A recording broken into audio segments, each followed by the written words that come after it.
Hey, hey! Hey, welcome to the newest episode of the Articulate Ox podcast. I am your host, Soma79. Thank you so much for joining me today. This is our Wrestlemania preview show. I've reunited the quorum of myself, Jay Sinatra, and Shawn Smoke, and we get together and we talk about Wrestlemania. Wrestlemania starts today, I guess. Well, sort of the Hall of Fame induction is tonight, but it is all weekend. And yeah, we talk about every episode, our predictions, our dreams, our hopes, everything we think could happen, should happen.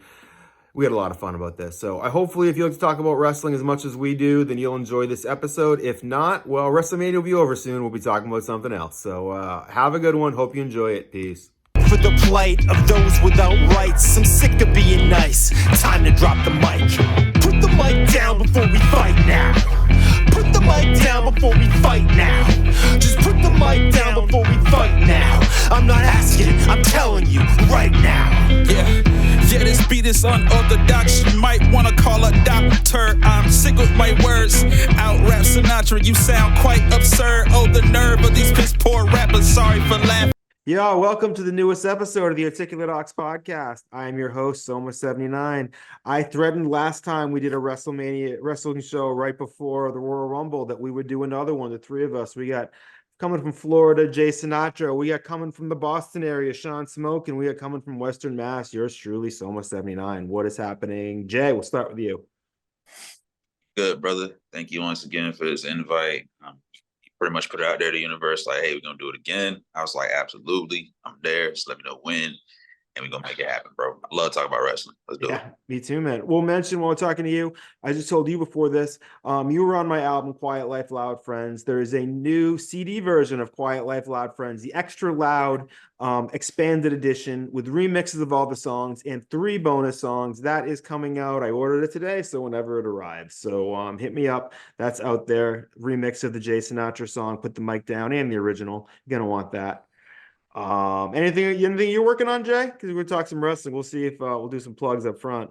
Oh yeah, absolutely. I definitely am working on a 3-track EP titled Current Events. That is an exclusive right there. Most people did not know that.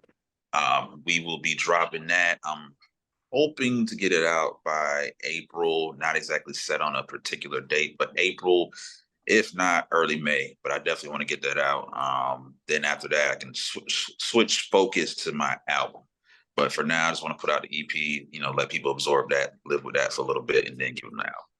Can't wait to hear it, man. All your stuff's fire. So you heard it here, Current Events, 3-song EP coming out in the next month or so. We're recording this on Easter, a few days before WrestleMania. Shawn, you're going to be in the WrestleMania area, if I remember correctly, in Philadelphia this Friday. What is going on with you, and what is with these pictures I saw with you and Kurt Angle online from only a few days ago?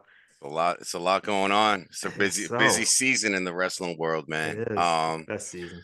Yeah, so I guess I'm supposed to be filming a couple shows at 2300 Arena, the old ECW arena, which would be awesome. I think Friday night, and then Friday, and yeah, so it was originally Thursday. Thursday's show got canceled for us. We're doing Friday, like 2 shows and WrestleCon. We got Julie Cutler coming down from Wrestling Federation of America. She's our ring announcer. She's also a very multi-talented individual. She's fantastic. She made a big impression on me when I watched the show you guys had. I could tell she's got a lot of potential. Her energy's amazing, and she just carries herself with such professionalism.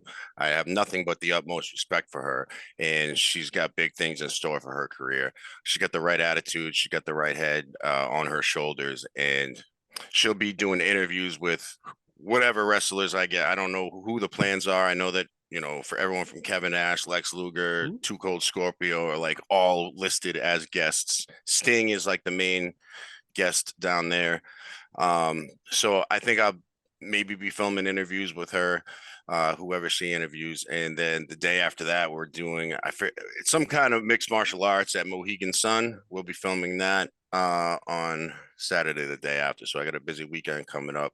But you were mentioning last weekend. Yeah. Me and my buddy Jay Joyce, we filmed the big time wrestling event in Webster. Minimum 3-man job just for filming, and we had just 2 of us. So we pulled out some magic, and I got in the ring, filming Kurt Angle.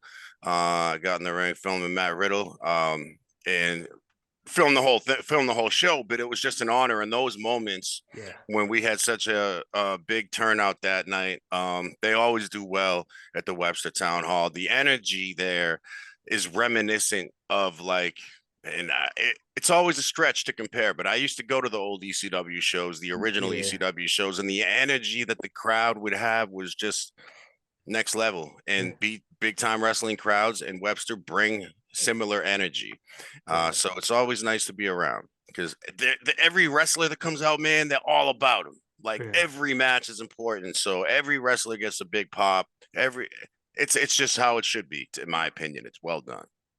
Matt Riddle looked absolutely ripped in that photo he posted with him. I was like, God damn, how many sit-ups does that guy do? Yeah, he's a beast, man. He's a very caring individual too. Him and Kalisto had something not go particularly perfect in their match at one point, and at the end of the match, Kalisto was in the back and like he was just putting ice on his head and Riddle's just by his side. And I'm just watching this candid moment between two professionals like backstage, and I'm just walking past and he's like, "Hey man, you good, dude? Like I got weed." He's like, "Whatever you need, man." I'm just like, this is not a script. Like this is the greatest. That's awesome. It's great. Oh man. So shout out to Riddle, man. It's good to hear he's doing well and that he's I don't know. I'd love to see him come back at a high level at some point. I was a big fan of his. Everybody wants to see Riddle come back. We just got to give it some time and let him flourish, you know. Take the indie route, you know, get some great matches with some great performers and then come back even stronger than ever. Yeah, man. It's consistency and at the highest level. And just being able to be available, you know. So they were signing autographs. Kurt Angle and Matt Riddle were signing autographs so much that the show started an hour late.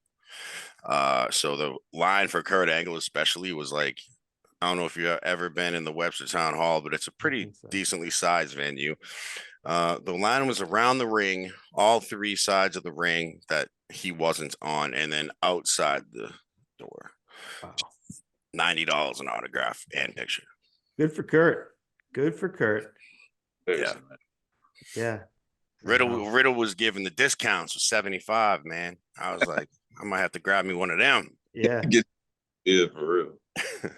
Yeah. I always love to see Kurt. He always seems like I listen to his podcast. He always seems like he's in a great place in his life. And that's what's most important, and not always the happy ending that we get from this sport. So, you know, as a new episode of Dark Side of the Ring, a new season of Dark Side of the Ring will remind us. I haven't watched them yet, but I am dying to watch the Brutus the Beefcake one. Oh, that's a feature on this new season. I have to see that. They talk about the greatest wrestling story of all time was with him when he was working at the train, and he was a T driver or a T person in Boston. And this is not long after September 11th. He left cocaine out, and it caused an anthrax scare.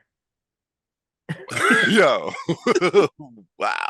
This is a story that every time I tell it, I have to go make sure it's true because it sounds so ridiculous. But it is. It's true. It's covered in the thing. I was talking to somebody who watched it. The Ed Leslie. Yes. Yeah. Oh wow. Wow. Man. The booty man. You know what's funny is I didn't even all my wrestling knowledge. Like I had no idea that he was from here. I didn't know until years and years later. I think I knew when I heard that story for the first time. It's the first time I heard it. Interesting. You would never think, man, he had so many gimmicks with Hulk and WCW. I know. And that was right before like 9/11. That was all mid to late 90s. He was like Zodiac.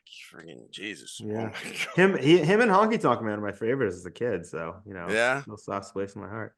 All right. Well, we got a whole WrestleMania card to talk about here. So, holy shit. I'm so excited about this. I mean, this could be the greatest WrestleMania ever. I can't even get my mind around how awesome this is going to be. I feel like they're not going to let us down. Let's just go around first. Jay, what are you most excited about this weekend? This weekend, most excited about. I honestly got to say, the tag team match, the Rock, Roman, Cody, Seth. Yep. I really feel like there's a. I don't want to spoil our conversation, but I really feel like it's going to be a major turn. Yeah. And you can sense it. Like it's in the air, it's floating around. Like everyone knows. Like it. Okay, we're not going to get what what is on script, we're gonna get the complete opposite, which is, you know, The Rock doing what he's gonna do, cost Roman the belt, Cody wins it. So yeah. How about you, Sean? What are you most excited for this weekend? And you're going to be able to see the event while you're down there? Are you going? No, get I have to catch it work underway? Saturday night, the night of the tag match. I have to film MMA at Mohegan Sun. But it'll be on my phone in my pocket. I'll be checking it in between fights. Like I'll have Peacock streaming in my pocket. But yeah, unfortunately, I feel like, you know, the tag match I'm obviously looking forward to. I just feel like they've really made Cody look weak. So Rock, excuse me, has made Cody look weak. He's made Seth look weak. He's even made Roman look weak because he's just the Rock. So if Cody's, they have to pull some craziness for me to buy back into Cody fully again, because right now Cody's looking a little lesser on the totem pole to me, and it's all due to the Rock's cooking. Chefing them right up, and they're serving us Cody right on a plate. So if Cody can give us something good, there's got to be something like really like open and shut, if you know what I mean, defining how Cody pulls this off. And to me, it has to be at no help of The Rock directly. Like it may have something to do, if you look around the, like, all right, so we have Solos taken out by one of the Usos, and it goes up to now Rock's taking out Roman. Okay, if Rock takes out Roman, Cody didn't beat Roman, and now he has The Rock to thank. But if Rock is taken out because Roman and Rock were fighting so hard on the side or whatever, and I'm talking about the night on Sunday, because obviously if it's bloodline rules, Roman Rock fighting each other, they're going at it, and all of a sudden just Cody pins him. I'm not sure, because then Rocky was the one who did the dirty work, and Cody doesn't get like the real win. He gets the win, don't get it wrong. Cody will win, but I want to see him win cleanly. I don't want to see him get help.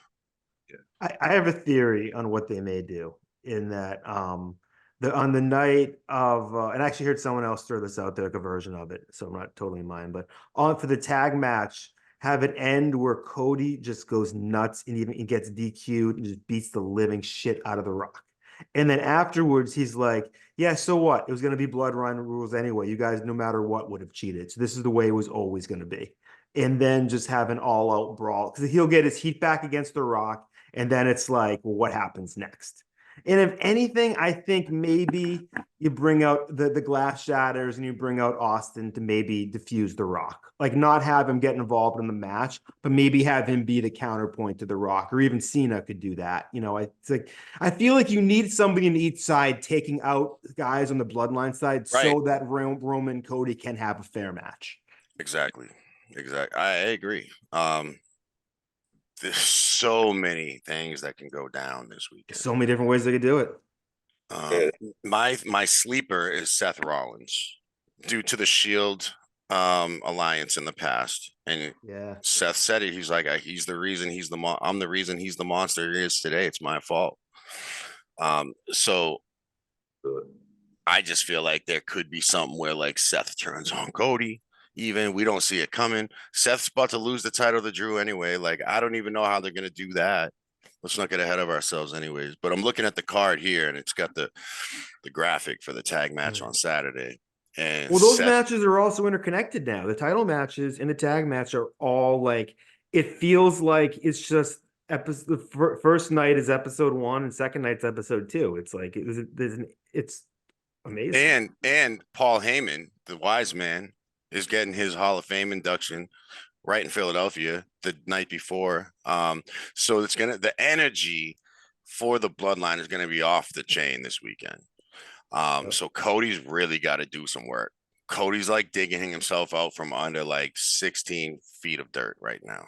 Because he didn't get even a shot. Like, The Rock really beat the living tar out of him the other night. Before even the beating, it was like the verbal. The verbal is really what did it for me. Yeah. But it's The Rock, though. It's like, it's to be expected. Like, Rock has never lost a step on the mic.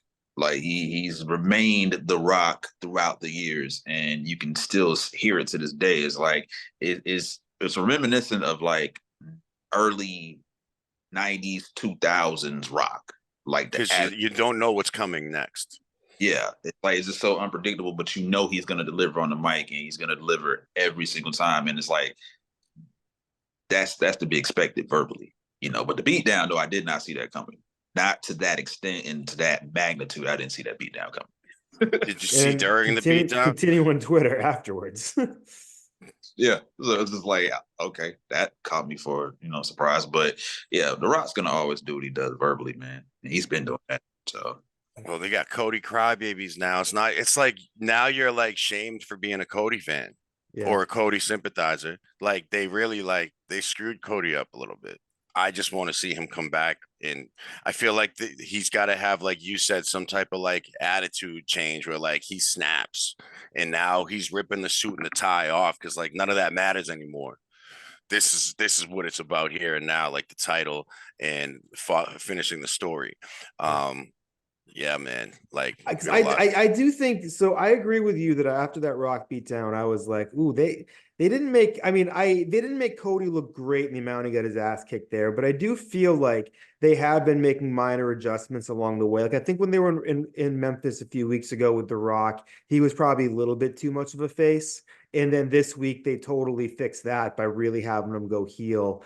And I'm hoping they kind of like have a plan for, okay, Cody really got his ass kicked. Like, we have some way of redeeming him here because I think he's going. I think I'd be shocked if anybody thought he wasn't going over this weekend. They might make you believe it during the match, but I think we all probably agree that he's walking out of there with a belt. I don't want to put words in your mouths, but that's sort of, I think it's, but I believe they're going to want to do it at the, they're going to want to build him up the best way possible. So I do believe that Triple H has some sort of a plan for how he's going to make Cody the believable champion. I hope. yes, sir. Because it's not looking too good right now. It really isn't. It's not looking too good. But like I said, as long as he got a plan, to flip it, in his favor and just have him looking a little more solid, a little more stronger, then it'll be good. So yeah. So let's talk a little bit about do you guys agree? Do you think Cody's walking out with a belt, or do you think we're gonna I think it's 85-15 that he will. But like it's WWE. They let the Undertaker lose the streak. When you think that there's a solid pick, that's when they flip it. But 2 years in a row, I don't know. You're yeah, really gambling. not only that, but you had this man win back-to-back Royal Rumbles to set up as an automatic buy-in for WrestleMania to get to Roman Reigns. Then on top of that as well, too, he's already fought Roman Reigns. So it's like, okay, are you going to allow the story, or are you just going to keep prolonging this whole situation? And if this story was so important to you, why did you, without any explanation, give this title shot up to The Rock in Vegas? Thank you. That makes absolute sense. So that's why I feel like Cody has to walk out with it. And at this point, I'm really starting to question, like, what are they going to do with Roman Reigns? Like, you're starting to run out of stuff. So we might see new introduction. So I feel like there'll be a split in the bloodline after this. We'll have Rocky's bloodline and we'll have Roman's bloodline. And I think we'll see like Jacob Fatu, the other guy that they just signed. I know I can't think of his name either. He's another member of the family extended.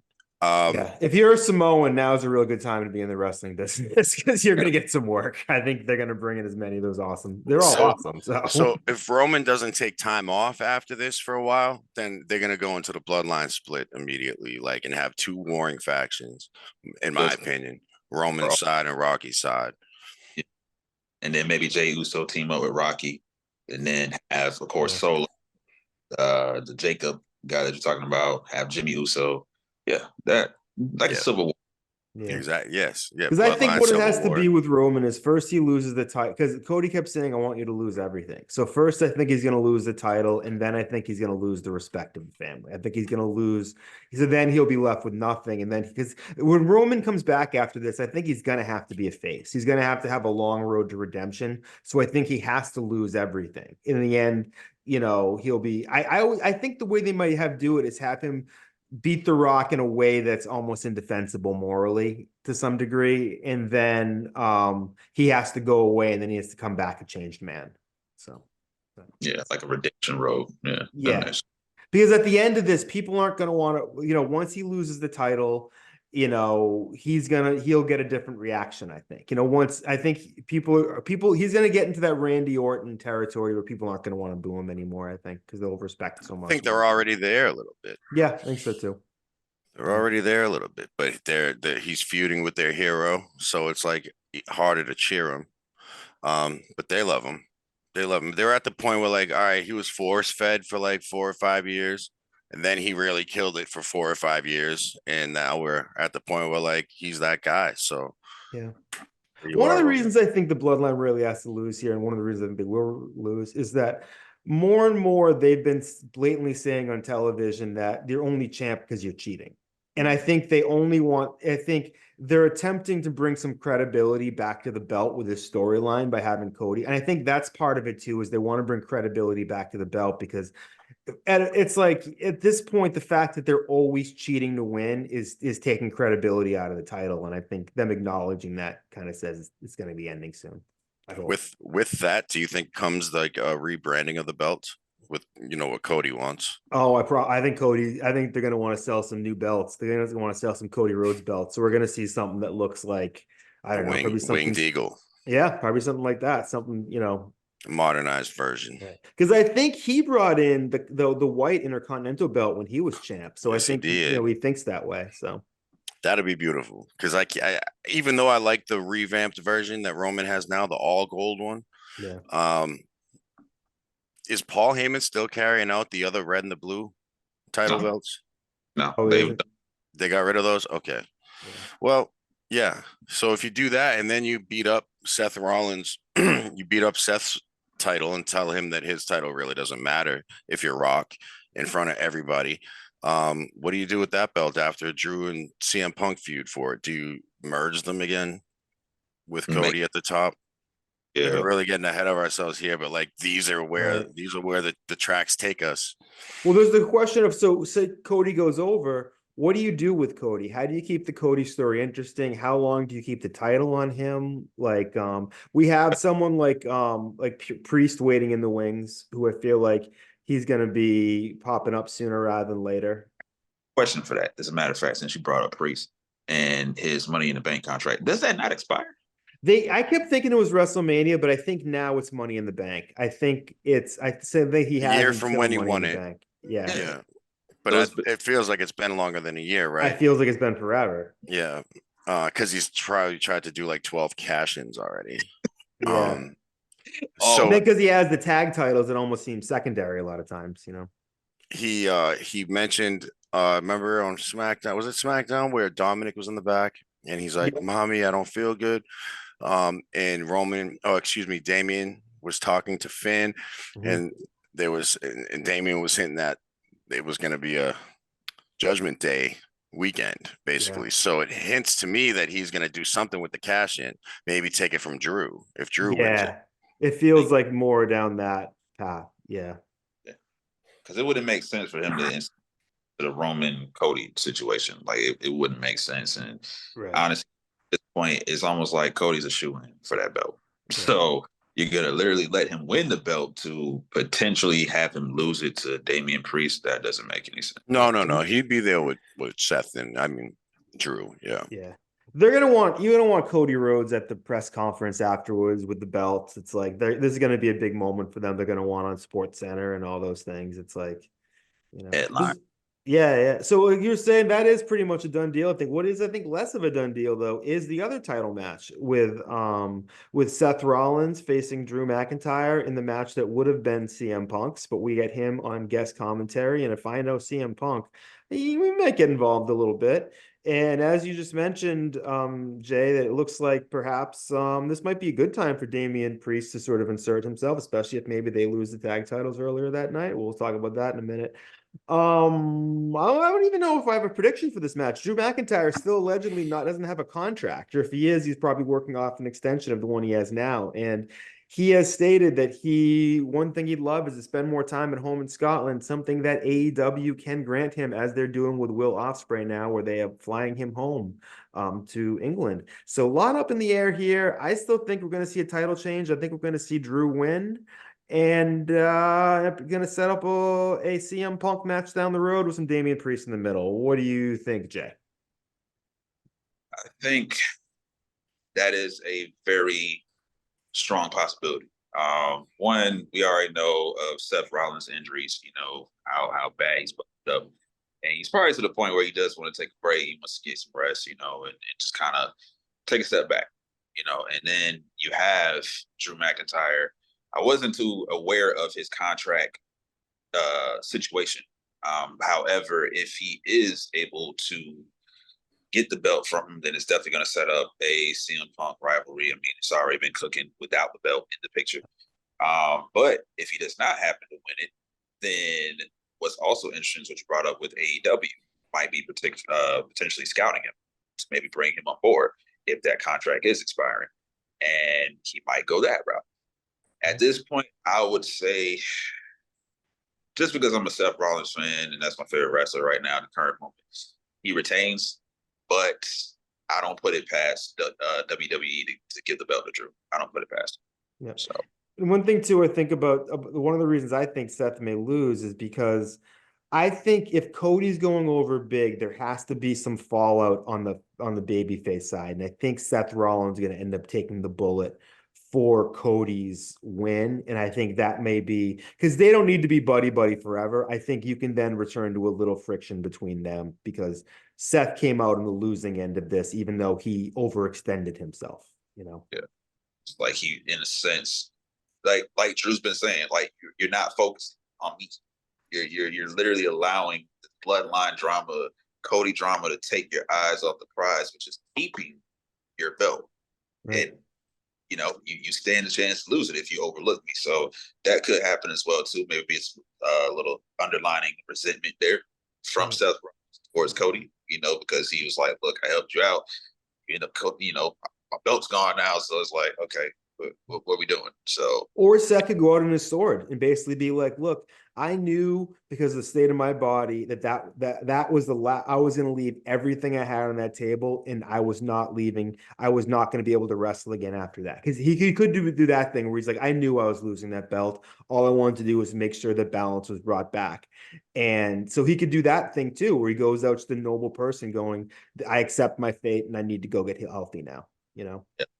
On a high note, a lot of valor. Like, look, I sacrificed myself. Yep. Greater good. What do you think, Sean? Do we take all the good ideas? You got anything? What do you think is going to happen in this match? Yeah, you pretty much covered all the bases there. I think Drew takes it. Seth's beat up. Drew, his moment with the title at the empty Wrestlemania didn't really count for him. Yeah. He's at the pinnacle of his career, and that's actually one reason why I think he's not going to go. He's not going to walk away now because I think he's not going to walk away from the best thing he's doing. I don't think he wants to go to AEW. I don't think he wants to go to AEW, but I do think he wouldn't mind the perks that come along with going huge payday to AEW. And probably going home more often. Huge payday, going home more often, working way less.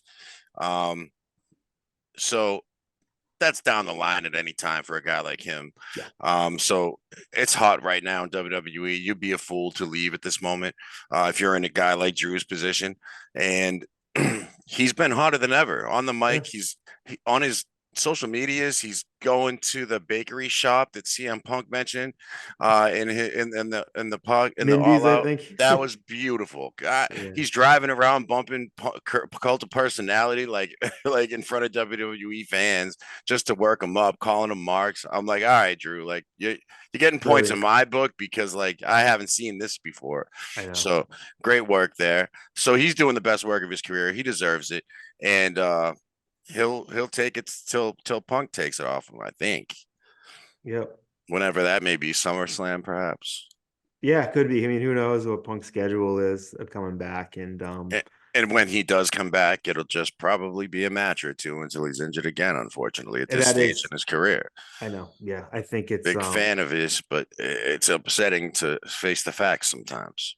Yep. Father Time definitely looks like it's catching up to CM Punk. So hopefully we got a few good moments out of him. And thankfully he has a lot to offer the business outside of the ring. So hopefully if his relationship with the company stays where it is, we'll have many more years of enjoyment of Phil Brooks' yap in his trap. So yeah, he'll probably be backstage, play a hand in that, kind of mentoring guys, coaching like the up and coming talents. Yeah, he does a lot with the women too. It seems like he's got a special connection with a lot of women in the locker room, and they look up to him, and wouldn't be surprised if he kind of fit that Fit Finley role that was in the past of Yeah, or they could the NXT have him do some work in there. Yeah. Yeah, he's a very valuable asset to keep. Yep, it's good to see Company him looking knows happy. So actually, what do you think his involvement is going to be in this match? I mean, I think, I actually have no idea. I mean, obviously commentary, he'll do a great job of that. I don't know if he'll get physically involved. What I see here is like him stopping Damian Priest somehow from getting, like, maybe him like stopping Damian Priest to allow Drew to get the belt like in a fair fashion or something.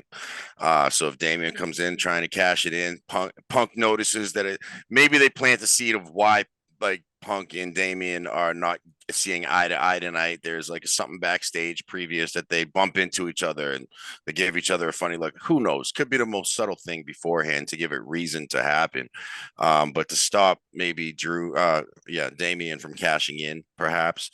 Other than that, I don't see him really getting too physically involved because we don't know where he stands. Yeah, there's no point having him do something to somebody if he can't take something in return. Yep. So, what do you think, Jay? Any thoughts on what Punk may do in this? I mean, he's definitely going to play a part of it. Because you got Drew and Seth in the match. I would go along the lines of kind of what Shawn was saying, which is just like a subtle, a subtle interference he may end possibly distracting the ref with his involvement with Damian Priest, a little scuffle outside. Before you know it, that gives for hand to potentially go the dirty route, and use the belt to his advantage, knock out Seth Rollins, maybe hit him with a Claymore, and then he gets the belt. Like that, I think that probably happened because, like you say, it's too risky to have him interject himself physically. He's not. Makes absolutely no sense. Right. And I still do. I think we may see, if he does stay healthy, a CM Punk heel turn at some point, because I think he may want to prove like just that he can do it. But I think you don't do it when he can't wrestle. So I don't think, and I'm kind of curious if they're going to have any heel or face turns this year at Mania, because part of me thinks that they may want to stay away from that just because they want to not have it be Attitude Era Vince Russo type stuff. But it is WrestleMania, we can predict as much as we want, but it's still not. We may get a half a heel turn. We may get like someone who kind of turns a corner, and we start seeing them differently. Like LA Knight, perhaps. Yeah. In his fight with AJ. That, I think that's a sleeper match. I was talking to your man, what's his 3SK, give you a shout out episode I just taped. Shout out 3SK, dude. Straight up. And actually, you know what? I won't go too much in this now because I don't know much about it. But 3SK and I, who, Jay, if you don't know him, he's one of the top battle rappers in the New England area, named Kev Sullivan, and he loves dropping wrestling bars. He's Stone Cold Steve Boston. One of the A-list. Yeah. Him and I have an idea for a wrestling podcast we're going to do. And if we're supposed to touch base again this week, if it launches off, I'd love to probably have both of you guys on as guests. Because, I can't say too much about it now. I don't want to give anything away, but I'm excited about it. So. Oh, yeah, most definitely, man. I'm there. Absolutely. You already know, bro. All right. So I was saying on that I think I asked him, that's actually a good question to go to now, and then I'll go to the tag match. What do you think is what's going to be the match that kind of comes out of nowhere that steals the show? And I kept thinking LA Knight and AJ Styles are both going to have something to prove. AJ did not get into this sort of shape to be in, even though it's going to be a great featured match. That every match in this match is special. He did not get in that sort of shape to not go back to the main event. And I think he's going to have something to prove. And LA Knight could have very easily been in the main event of this show or any show, but he's not. He's in there with AJ. I think they're really going to have something to prove, and they're going to have the time, hopefully the time to do it. And I think there's going to be a little bit of that with Randy Orton in that match as well. I think they have something special planned for that. That might be the show stealer to me. Yep. Those are the two that I'm looking at. So yeah. So Shawn, what about you? What do you think may be the show stealers? I'm looking at Logan Paul. Anything with Logan Paul. Yep. Anything with Logan Paul plus Randy Orton. We're gonna see an RKO out of nowhere that we've never seen this year. I promise you that. And Kevin Owens is always a solid hand. And that's where we may see our face, our heel turn. Actually, is I forgot about this. Either Kevin or Randy. I'm probably more likely Kevin, or maybe Randy to set up a feud with Cody. But yeah, that would be probably where it lies with me as well. Because when I was looking down at the card here, I saw that and I'm like, right when you were mentioning that, and I'm like, Owens, because you know what, he's stale as a face right now. Yep, that's why. And the other match that could be a sleeper is it might be clunky, it might be messy, it might have some injuries, but the ladder match. Yes. I want to talk about the ladder match in some more detail in a minute. But Jay, what are your sleeper matches or the ones that are going to steal the show this weekend? I feel like we're all on the same accord when it comes to that triple threat match. Yeah. So that I was immediately thinking about that as well too. I was like, Logan Paul, he's social media superstar. Then you have Randy Orton, who has really been able to come back and get the crowd behind him, get the people behind him, and just champion for him and love him. Then you have KO, very unpredictable, almost in a sense chaotic in that ring. So you have those combustible elements, and they seem to be working like well together. Like even with SmackDown this past Friday, they're chasing them throughout the arena, and it's building up that kind of like that climactic finish. So that was my very first pick. But then I add another sleeper, which was Gunther and Sammy. I feel like those two are gonna tear the house down. Like they will do that on that match, man. Yeah. Hard hitting drama. And Sammy has that never say never, never quit attitude. So it's like he's gonna take all the punishment from Gunther, all the chops, all the hard bumps. He's gonna take all that, and it's just gonna be an amazing match. And Chad Gable's going to get over more too, because he was somebody who, even when WWE was getting good again, when I was seeing him shush all over my screen, I'm like, and what else is on? And now that dude has made me a believer. And I don't know what his role is going to be. Is he going to throw in the towel for Sammy? Like, are they going to play up a Rocky thing? Because I really feel like we're looking at a Rocky type storyline for them being in Philadelphia here. If you want Chad Gable to have any continuity with, Chad Gable is involved with who again right now?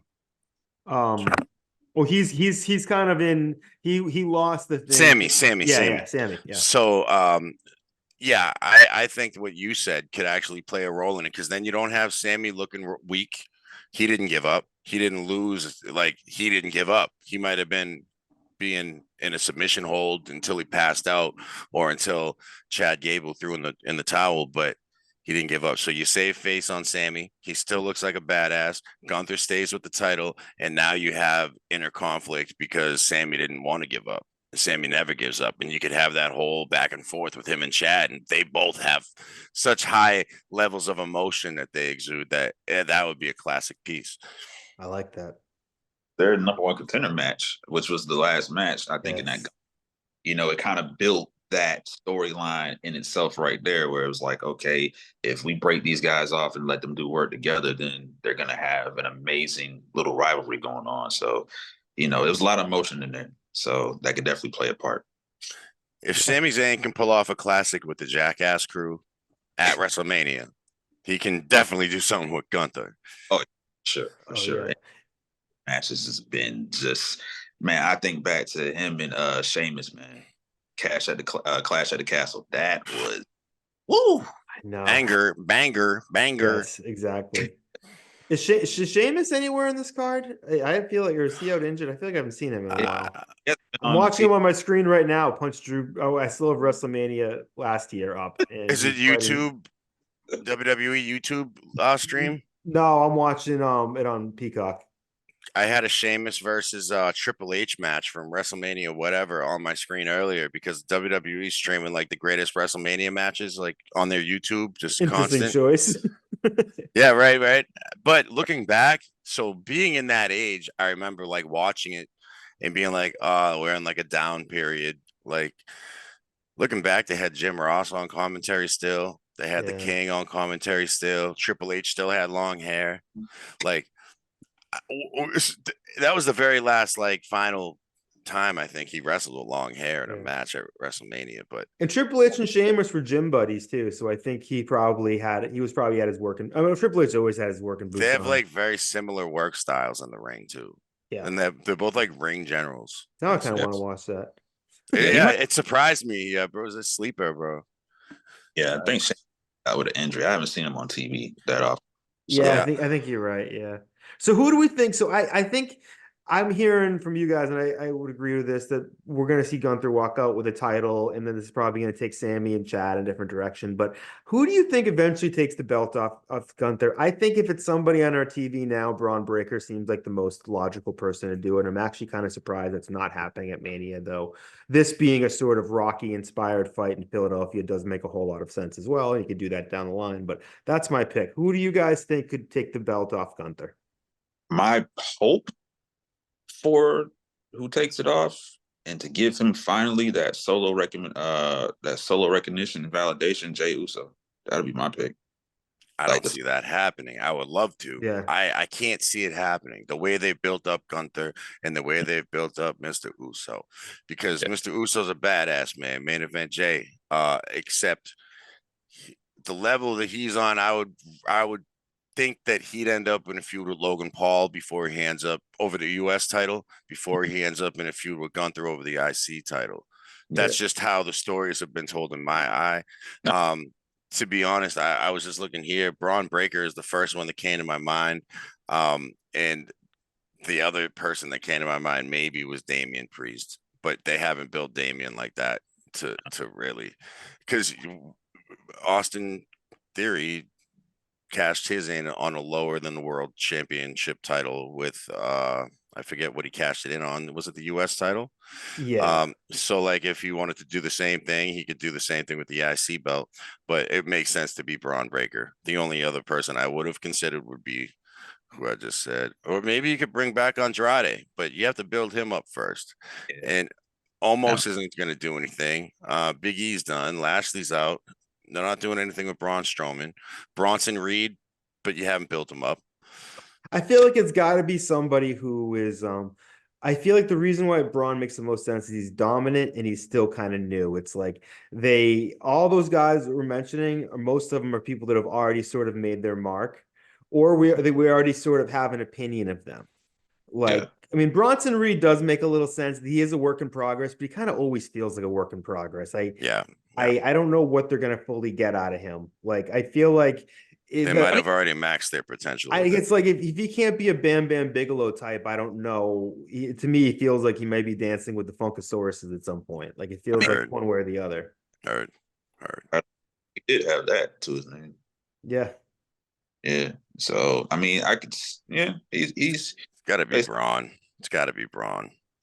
And they build him up like Goldberg, because if you can take out a guy like Gunther and make it look like effortless, you got a new monster on your hands. What if he beats Gunther the way that the Ultimate Warrior beat Honky Tonk Man to take his belt, where he just runs through him? Like, yeah, I mean, I'm sure someone's gonna pitch that. I'm sure it's been done. If not, it's been done now.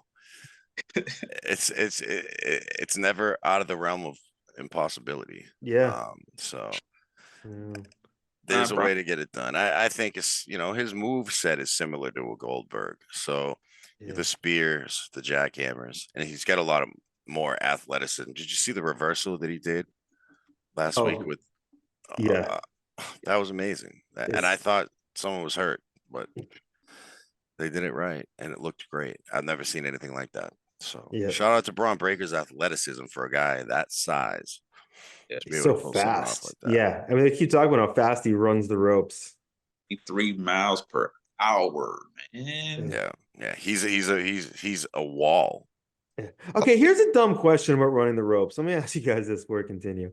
Are we now? This is something I think that as wrestling fans we probably don't think about very often. What are we supposed to believe happen when they run the ropes? Because we all know that it's not made out of an elastic material.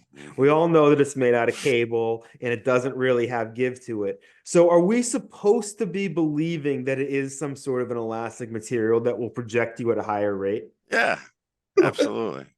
There's no other way I could see it. Like that. Yeah. Yes. That's It's just one of those things that you're like, did they like it. when they first started doing that? It feels like something that's just I don't They know. It's bounce. They bounce right off and they come right at you. yeah, I don't know. I I maybe love. I was too high when I was watching wrestling. Well, no, it's funny though because the ropes are different than the ones they use in WCW. So those have actually more spring. The ones that are actual rope, like WWE uses, have very little give to them. Um, And but it hurts. Like that's something that I think people don't realize is that yeah, when you run the ropes, it hurts. Like yeah, it's it something you have does. to practice. It'll mark you right up too. It'll bruise you. Your ribs will be messy, and you'll be a mess for the next couple days. But He hits hard too. Like Braun hits them hard.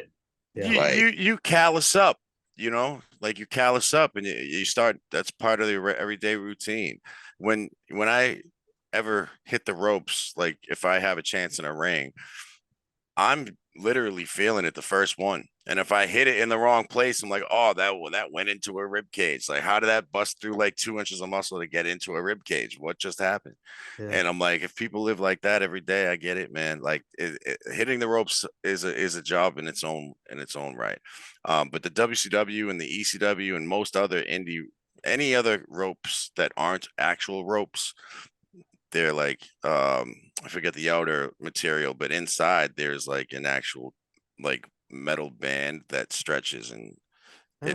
it's like it's rubber. It's rubber. Yeah. So those actually were better for the cruiserweights because when they would jump, you'd get much more spring. So if you're like someone jumping off the top of the middle of the rope, you're getting so much more spring and bounce than you would off rope. So when a guy came from WCW and he did the same move as he did in the cruiserweight division, going to the WWF lightweight division, he's not getting nearly as much height and he has to readjust his whole setup and Yeah. execution because the give is that much less on real ropes. That must be tough. It's I don't know. Yeah, you It's get like used to it, I it's like, guess. can you imagine if you were like at Cirque du Soleil and like every time they showed up, you'd be like, this week the thing's gonna be an octagon instead. Like, it's just like, or This the we have cable's six gonna be different. sides. We It's have like, six yeah, sides this week. yeah. It's like, all right, whatever. All right, so that's for that detour. Let's go back to the tag match because I think the six pack thing, one thing that kind of I'm curious how modern WWE is going to handle this is that they always whenever they have one of these multi-man championship match, they always go statistically, there's only a 20% chance of the champs walking out, but they always walk out with it because WWE doesn't want to give you like they don't want to have a title change anymore happen in some cheap fashion. But there was an idea that could possibly done in this time where when now that they have two sets of tag belts. What if one person from one team dives down one of the tag titles and one team from another team grabs on one of the other tag titles, and now we split the tag titles, which to me seems to be a good logical reason to do this match in the first place beyond just getting everybody on WrestleMania. So that's my thought of one way this match could go, and that could therefore open maybe Damian to be pissed and go after the other title with his Money in the Bank briefcase. I think this is going to be an amazing match no matter what. I think there's going to be surprises galore. It's been interesting with these last couple weeks building up to WrestleMania. They've been really able to fill up the TV with these qualifying matches, which I think has been a good way to get us ready for WrestleMania without giving too much away, without risking a lot of injury to the other people, having them mostly do, segments in the ring or more protected, physical segments in the back. So yeah, I think this has been a pretty big win, and I think we're going to see Judgment Day go out, and we're going to see two different sets of champions. But what do you guys think? Jay, start with you. I don't even I got like some of the teams. Like who are all the teams? That's the other thing too. It's like whoever walks out, it's like I have no We idea. have awesome truth. Yep. Kofi Kingston and Xavier Woods. DIY. Austin Theory, DIY, Austin Theory, Grayson Waller, New Catch Republic, which is Pete Dunne and Tyler Bates. Yep. and Judgment Day. Thank you for being on the ball there. I should have thought of that. You got that. I don't see the titles changing. I don't. Judgment Day walks away with them. Is it going to be an incredible match? Absolutely. All these guys are going to get their moment to shine. They're going to get their stuff off. It's going to be amazing spots. Definitely. I agree. Looking at this graphic, there's no other tag team ready that has been built even close enough to be a tag champion. Awesome And Truth has history, and they love to do things with the Truth at Mania. But I mean, New Day, if Biggie comes back, maybe. But other than that, Judgment Day's got to keep him because yep. it just makes no sense otherwise. DIY, it's not for me. I can't see DIY. I'm They're not not into over them. enough. Nope. I would say maybe NXT tag team champions DIY, but Sure. main roster tag team champions undisputed. Nah, that's that. They're not ready for that. No. New Day is kind of like a relic at this point. Yep. Yep. They're They're the Hardy Boys. Well, that's yeah. why I'm like, hey, only if Big E came back would it even if he came back, it probably wouldn't help win the titles. It would just like that's where they're at. They wouldn't even win still with a Big E interference. But The only reason to take the belts off of the Judgment Day is if you have something bigger for them. Right. yeah. New Catch Republic could do it if you really wanted to like create a new stuff, but they're not over like that. Like you can't disappoint a live house of that amount of people like that live on pay-per-view. Yeah, and you can, but you shouldn't. Selling like crazy too. Like, isn't Judgment Day merch selling like crazy too? Oh God, yeah. Yep. So there's no reason to take it off. Yeah, they can't lose that. So yeah, my vote, Judgment Day. They're walking up. Well, so speaking of that, we might as well transition to the other one of the other Judgment Day matches, which is Rhea versus Becky Lynch. So I have to admit that I wasn't watching much when Becky Lynch was becoming the man, and I feel like I only saw the Becky Lynch after she was at her peak, and I'm not a huge fan of her. Sometimes when I see her next to Rhea Ripley, it's like seeing the Young Bucks versus like, I don't know, any average size human being. And like, I'm a little bit like, I don't know that I buy Becky. I think it's because I maybe missed some of her best stuff. I don't see Rhea losing, and I think Rhea is going towards a face turn. The question of is how much or if any of the Judgment Day comes with her. Yeah. For me, yeah, I don't see Rhea losing the belt either. And I would love to oppose you and say, nah, Becky's gonna win it, but I just feel like Becky's done it all, man. Like, does she really need this title? Does she need another reign? Like, she literally came off of having the women's NXT title. So she need another one? No, she doesn't. She's pretty much highlighted. She had her time. Yeah. She did it. She did it all already. Yeah. Didn't she main event WrestleMania before? Yep. Okay. I'm not sure with who, but I believe she did main event WrestleMania. Yeah. Wasn't she in the Charlotte Ronda Rousey match? Didn't they main event a three-way? I don't know. Maybe I'm making that up. It was definitely Ronda and Charlotte. I'm not sure who the third woman was, but you might be right. It might have been Becky. And I believe she had a belt at the time, if I'm not mistaken. I think so. Yes, you're right. Ronda, Charlotte, Becky, first women's WrestleMania main event ever. Because one of them was shoehorned in. I think Ronda was maybe shoehorned in, or maybe it was Charlotte that was shoehorned in, and people were kind of probably either or likely because Ronda probably either just coming in or Charlotte coming off an injury. Yeah. Which because I could see at that time. I think Becky versus Ronda sort of had a Mike Tyson versus Steve Austin feel to it. I think. Because, like, Ronda Rousey, especially that time, came off as tough as nails. You know, they just kind of just let her go downhill from that point. So Bailey's complaint is valid, but also her complaint was why wasn't I on the poster? But I don't even see her booked on the show. Bailey, she's wrestling in the other women's match. Okay, so this page isn't showing me that. I thought she was. Yeah. But. All right, at least she's wrestling. I'm glad. Yeah, so she's wrestling. Is it Io Sky who's the other women's champion? Yeah, for the belt. Yep. I can't decide what's going to happen on this one. I mean, I feel like it may be time for Bailey to go back to the top and have another big title run, and then put over another up and coming heel. Well, she's definitely riding that face wave right now. Sure. Again, I mean, she's feeling the crowd participation and the crowd support. So, it would be a good look for her to win the belt in that light, since she's been a heel for God knows how long.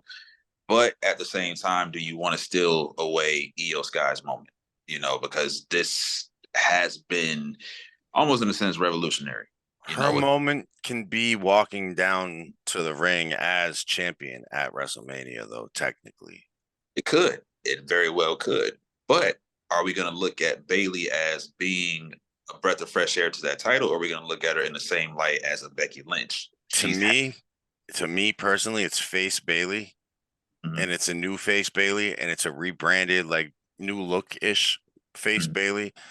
She got a whole different way of talking. I couldn't stand heel Bayley, but and not in a good way. I really like face Bayley though, because she's a natural face.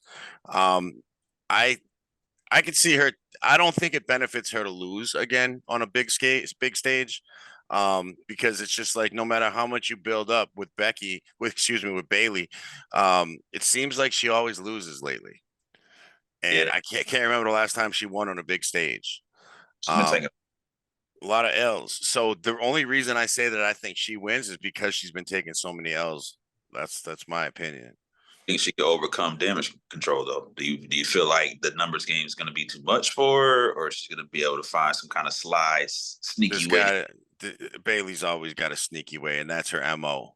So like, if she's really on her A game, then that will be what she does, is have preparation ready in the back. Whoever needs to come and help, she'll have come help. If she needs, whoever it may be, to take out the extra people. And that Charlotte? No, I said she already has 3. What's their names? Are the same ones from Damage Control? Cargill, Belair. Oh, Jade's on her side. That's the whole clique. So I didn't even realize that. I thought that Cargill, Belair, and the other Naomi, were like their own trio. I didn't catch that Bayley was in I that. think that's what they just told us at the end of SmackDown, which I watched like an hour ago and I already forgot. Yeah, like I think they are their own little trio, but I believe they'll get themselves involved in Bayley's match just so it doesn't turn into a 4-on-1. There it is. You're right. Yeah. There it is then. Yeah. So I think Bayley wins. Yeah, that'll give her the extra push that she needs to actually take the belt. So. Then does somebody on the inside of her new group turn on her? A la Jade? I think what happens with Bayley after she wins is it's like, okay, well, now you won, you beat the Damage Control. Bayley still has like fences to mend with the face side of the women's locker room. And I think it's like, well, you're champ now. Who is the real Bayley? And I think she's going to have to prove that she actually, and now that she has the power, that she's going to use it for positive instead of negative. I think that may be the storyline to go with it. She may be like the female version of what we're getting with Seth Rollins, or what we have been getting with Seth Rollins with the championship. Right. Or they may make you question whether she's going to stay face or go heel. Or at least maybe that's where they start the story. But face only for the simple fact that, again, I've always kind of had like this, I guess, understanding or this kind of notion with WWE is like, do you really want to have 2 heels on both brands? Like, or you want to have at least a face? We don't have it in Rhea. Rhea is still a heel until she decides to make that switch to a face. But you have current in the moment right now, face Bayley. Give her the belt, let her be a face, let her bring some, honesty, some truth back to the title, give it, what it's been missing. And yeah, she has another amazing title reign until someone takes it. I think her dropping the belt to a heel means more, because I think she's has so much sympathy in the eyes. People want to believe in her, so she's the perfect person to help make a new heel. I think that's eventually what they should do with her. Yeah. And who knows who that'll be? I mean, there's so many. Shout out to Bayley, man, because she's been very up and down with me. But this most recent version of Bayley is the most consistent version of Bayley I've seen. She seems the most comfortable as she's seemed in a very long time in the role she's in. And there was a time where people were debating whether she could ever get out of the hugger gimmick, and just like Maria Kanellis, they're debating whether she could ever get out of her first gimmick. Both of them have Maria's still in it, right? No, Maria doesn't do like the ditz, the full on ditzy thing she did when she started, because she was really naive, almost like Yeah. childlike. Yeah. Okay, heard. But yeah, I think I don't know. It's gonna be exciting. Yeah, Bailey can definitely walk away with it. It's I would say it's about a good 75 to 80%, especially if there is kind of like a version of Oh, if there is an actual. Sorry about that. I was trying to put this charge on my phone.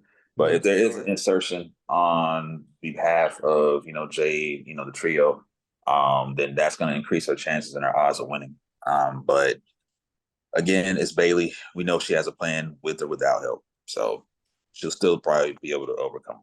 So. Bailey's a hungry competitor. Like anytime she cuts promos, anytime she's really like in her emotions, in her feelings, nobody's touching her. Not on promos, like when she's really, really feeling what she's talking about, nobody's touching her. So if she can reach that level again, no, no doubt in my mind that she'll walk out with the title. I don't know how over Io is. I don't know what the point in keeping the belt on Io would be other than to personally give her moment. That's the only thing I can think of is like they want to continue to give her a moment, but I'm kind of over her having the belt at this point. She doesn't do much for me. I actually think it's that moment's going to be given to Bailey because Triple H has had so much to do with her development. I think WrestleMania 40 is going to mean a lot to Triple H personally because this will be the capstone of proving that he can do what Vince McMahon could not do creatively. And I wouldn't be surprised if he gave Bailey a moment there as well, knowing how much she was a part of his journey as well. Yeah, for sure. I wouldn't even mind seeing a hug between Triple H and Bailey. And Triple H too, for somebody who was glomming heat and getting in the racism storyline with Booker T and still keeping the belt and doing all that stuff and ruining Rob Van Dam, who did crush his larynx, so whatever. He's proven to be a pretty decent dude. He's proven to be. He went over that. He got over the DX immaturity era and phase of his mindset and shaved his head and put on a suit and became a mature, business-minded individual. And now he can see past the past, get along with CM Punk. That's why I can say also Punk must be also somewhere at that stage in his mindset where he's willing to put the past in the past. You heard the podcast with Cole Cabana. So I'm sure Triple H did too. So shout out to both of those guys for being able to keep the past in the past and put business first. Yeah, he's definitely done that with Punk for sure because I knew that was some bad blood for sure between those two. So. Yeah, but I think part of it too is having Vince McMahon. It was the three of them that sort of kind of had that last conversation there, and I bet they can bond. I bet Triple H and CM Punk can bond on what a crazy motherfucker Vince McMahon is. I bet. Oh yeah, facts. I think that probably takes a little air out of the room when they can talk about that to no end. 100,000. Yeah, that's what it is. And the other thing too, Sid, Triple H, in these post-event press conferences, he's not like Tony Khan sitting up there right next to the talent, like sucking all the air out of the room. He knows the talent is the one putting on the show, and he's just there to put them over. And I think he's doing it exactly how he should, which is exactly the opposite of how Tony Khan's been doing it. Yeah, and that's why they're winning, and AEW is suffering. Right, spending cash and watching the ratings drop. So it's bad. You didn't go to Shawn. You didn't go to the AEW show with Monet at the Garden. Did you? You know what? Last minute decision. I bought my ticket at 5 p.m. night of. I heard there's plenty available. Oh yeah, I got an $11 seat and I found a ticket for $11 on StubHub. I'm like, This has got to be a joke. There's no way I can turn this one down. So I took my ass into Boston. I ended up finding a seat right in the first row of the loge with Matt Taven's first cousin, who happens to not even be a wrestling fan, but he talked to me the whole show about how much he loves his cousin and how he's just there to support his cousin. That's awesome. And then it was awesome the whole time because at first, like I was in that row, it was completely empty. I just moved down because I knew there'd be plenty of empty seats. It was on hard cam side. Yeah. And a group of people came up to the row and The kid had never been to a wrestling event before. He told me. So this is after the fact, but when he came up to me with the group of people and they saw me taking up his whole row, he's like, "Hey man, this ain't your seat. You gotta get out of here." Kind of with a little like attitude. I'm like, "All right, man, no problem, not at all." So I make my way around, like see if there's any other better seats, see if I can bump into anyone I know. I 30 minutes go by, end up back where I left, and there happened to be a one extra seat in that same row where I just left, right next to homeboy who told me to leave. And I just like, I'm like, look, bro. I said, look, you don't mind if I sit here? I'm like, if anyone's not sitting here, do you mind if I sit here? And he's like, you know what, bro? I didn't even pay for these seats myself. Go ahead. And that's when and that's when he's like, nah, I gotta tell you, dog, my cousin, Matt Taven. I'm like, oh, word, I know Matt Taven. He's like, yo, the homeboy know who Cuz is too. Like he had, I'm like, yo, this is wild. So I had to school him on his cousin's career. Like we had a whole newfound respect and Oh my god. exchange phone numbers That's after. great. But he opened Taven's match opened up Rampage. And so at 10 o'clock after Dynamite ended, and they're making so much noise in my row, all his cousins and family making so much noise. Taven hops the guardrail, gets right up there, gives everyone a hug, and I got it all on film for his cousin. He's like, "Tell me you got that." I'm like, "You know I did, cuz." I sent it right to him. You know what I'm saying? I'm like, Nice. just remind Matt that I'm the camera guy, bro. Whenever he needs somebody, just keep that in mind. It Nice. was all love, bro. It was all love. It was a beautiful night, though. Like That's I awesome. barely even watched the matches, bro. Like I watched the Mercedes thing closely. But and the crowd was very live for her. The one thing that threw me off was the immediate piping of the CEO chants that are included in her theme song. Uh, Because what it did was get everybody to sing along, but like it's just not organic. So it's like I just don't mess with things that aren't organic. And it's just like I see what you're doing. Like you're trying to like get people to say this and and you made it fit in the song. It's genius. Don't get me wrong. right. Like, but I just prefer if that's something like that comes organically. You suck. You suck. That's the way it's supposed to You be. see it, you know what I'm talking about. Exactly, bro. When you try to plant the seed yourself, like it leaves a weird taste in my mouth. But regardless, she had a successful first night. And I don't know how she's gonna be doing 2, 3, 4 weeks from now, but as long as she's booked right, she should be okay. I just Well, hope she doesn't they lose. brought in their own writer for her. They brought in a woman Yeah, who I forget her I name, but she know. comes with pretty good credentials. But Yeah. That they're was like right there from I Tony. think that was a request from Sasha Yeah, because they because knew she's there been was watching the show. so much money around. Like here to get some to my homegirl right here too. Uh, Um, but yeah, I mean, Tony needs the help anyways. Like, really, you need to take some of the responsibilities off your own shoulders at some points, man, because it's clearly abundant that you're wearing way too many hats right now. yeah, And and tweeting way too much at 4 in the morning at Eric Bischoff. yeah, you're wilding out, doing all that, looking bad. And honestly, bro, like you had so many people's respect in the palm of your hand and you handled a few key situations really wrong. And now we're where we're at right Yeah, now. It's we'll get sad because the wrestlers I want to see win, but and I want the company AEW to do well. I just feel like unless Tony does something different, they're gonna keep losing a lot of money. yeah.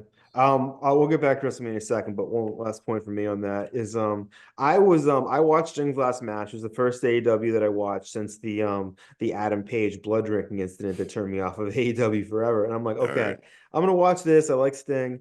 And then in the middle of that show, they announced that Will Ospreay was gonna face Kyle Fletcher on Dynamite, and I'm like, oh, maybe I'll tune in for that because I love Kyle Fletcher and I love Will Ospreay. And they're best friends. Yep. And I'm like, this will be great. And then I saw Darby go through that glass, and I'm like, fuck you, Tony. Nope. Did not watch the match. Dude, I was just like, no, I still can't trust you. Like I here's the don't thing. Here's the thing. I don't even think in that situation you can say fuck you, Tony, because listen, having been in multiple different organizations backstages and seeing how matches are put together and seeing how like things like that are booked previous, I guarantee you, I can't guarantee anything, but I can pretty much rest assured in my own mind that I know for a fact closely that Tony Khan probably either was just told that that was going to happen, wasn't asked, or was just like mentioned about it quickly and what's going to happen in the match. Like, yeah, Darby's going to do something crazy towards the That's end. even more insane. There's that makes me hate him even more. because like he's leaving all of these matches completely up to the wrestlers, bro. Like that's the vibe I'm getting. I mean, wasn't there fire in the Edge versus Christian match too? I know there was fire recently. There was a flaming table, I feel like. Yeah. That was with somebody else, with Edge and somebody else. Wasn't that Nick Wayne? Yeah. Yeah, but it was around the table got messed up. They tried to recreate the Foley WrestleMania table spot, and it just looked real bad. It was the worst looking thing after the botched explosion for the match with the exploding ring. Or Ultimate Warrior and Hulk Hogan with the flash paper. Yeah, I remember that too. I forgot about that, but I saw a clip of the other day. I'm like, oh yeah. Was that the one where Hogan was looking in the? Oh, that was with the flash paper. Yes. I thought you were.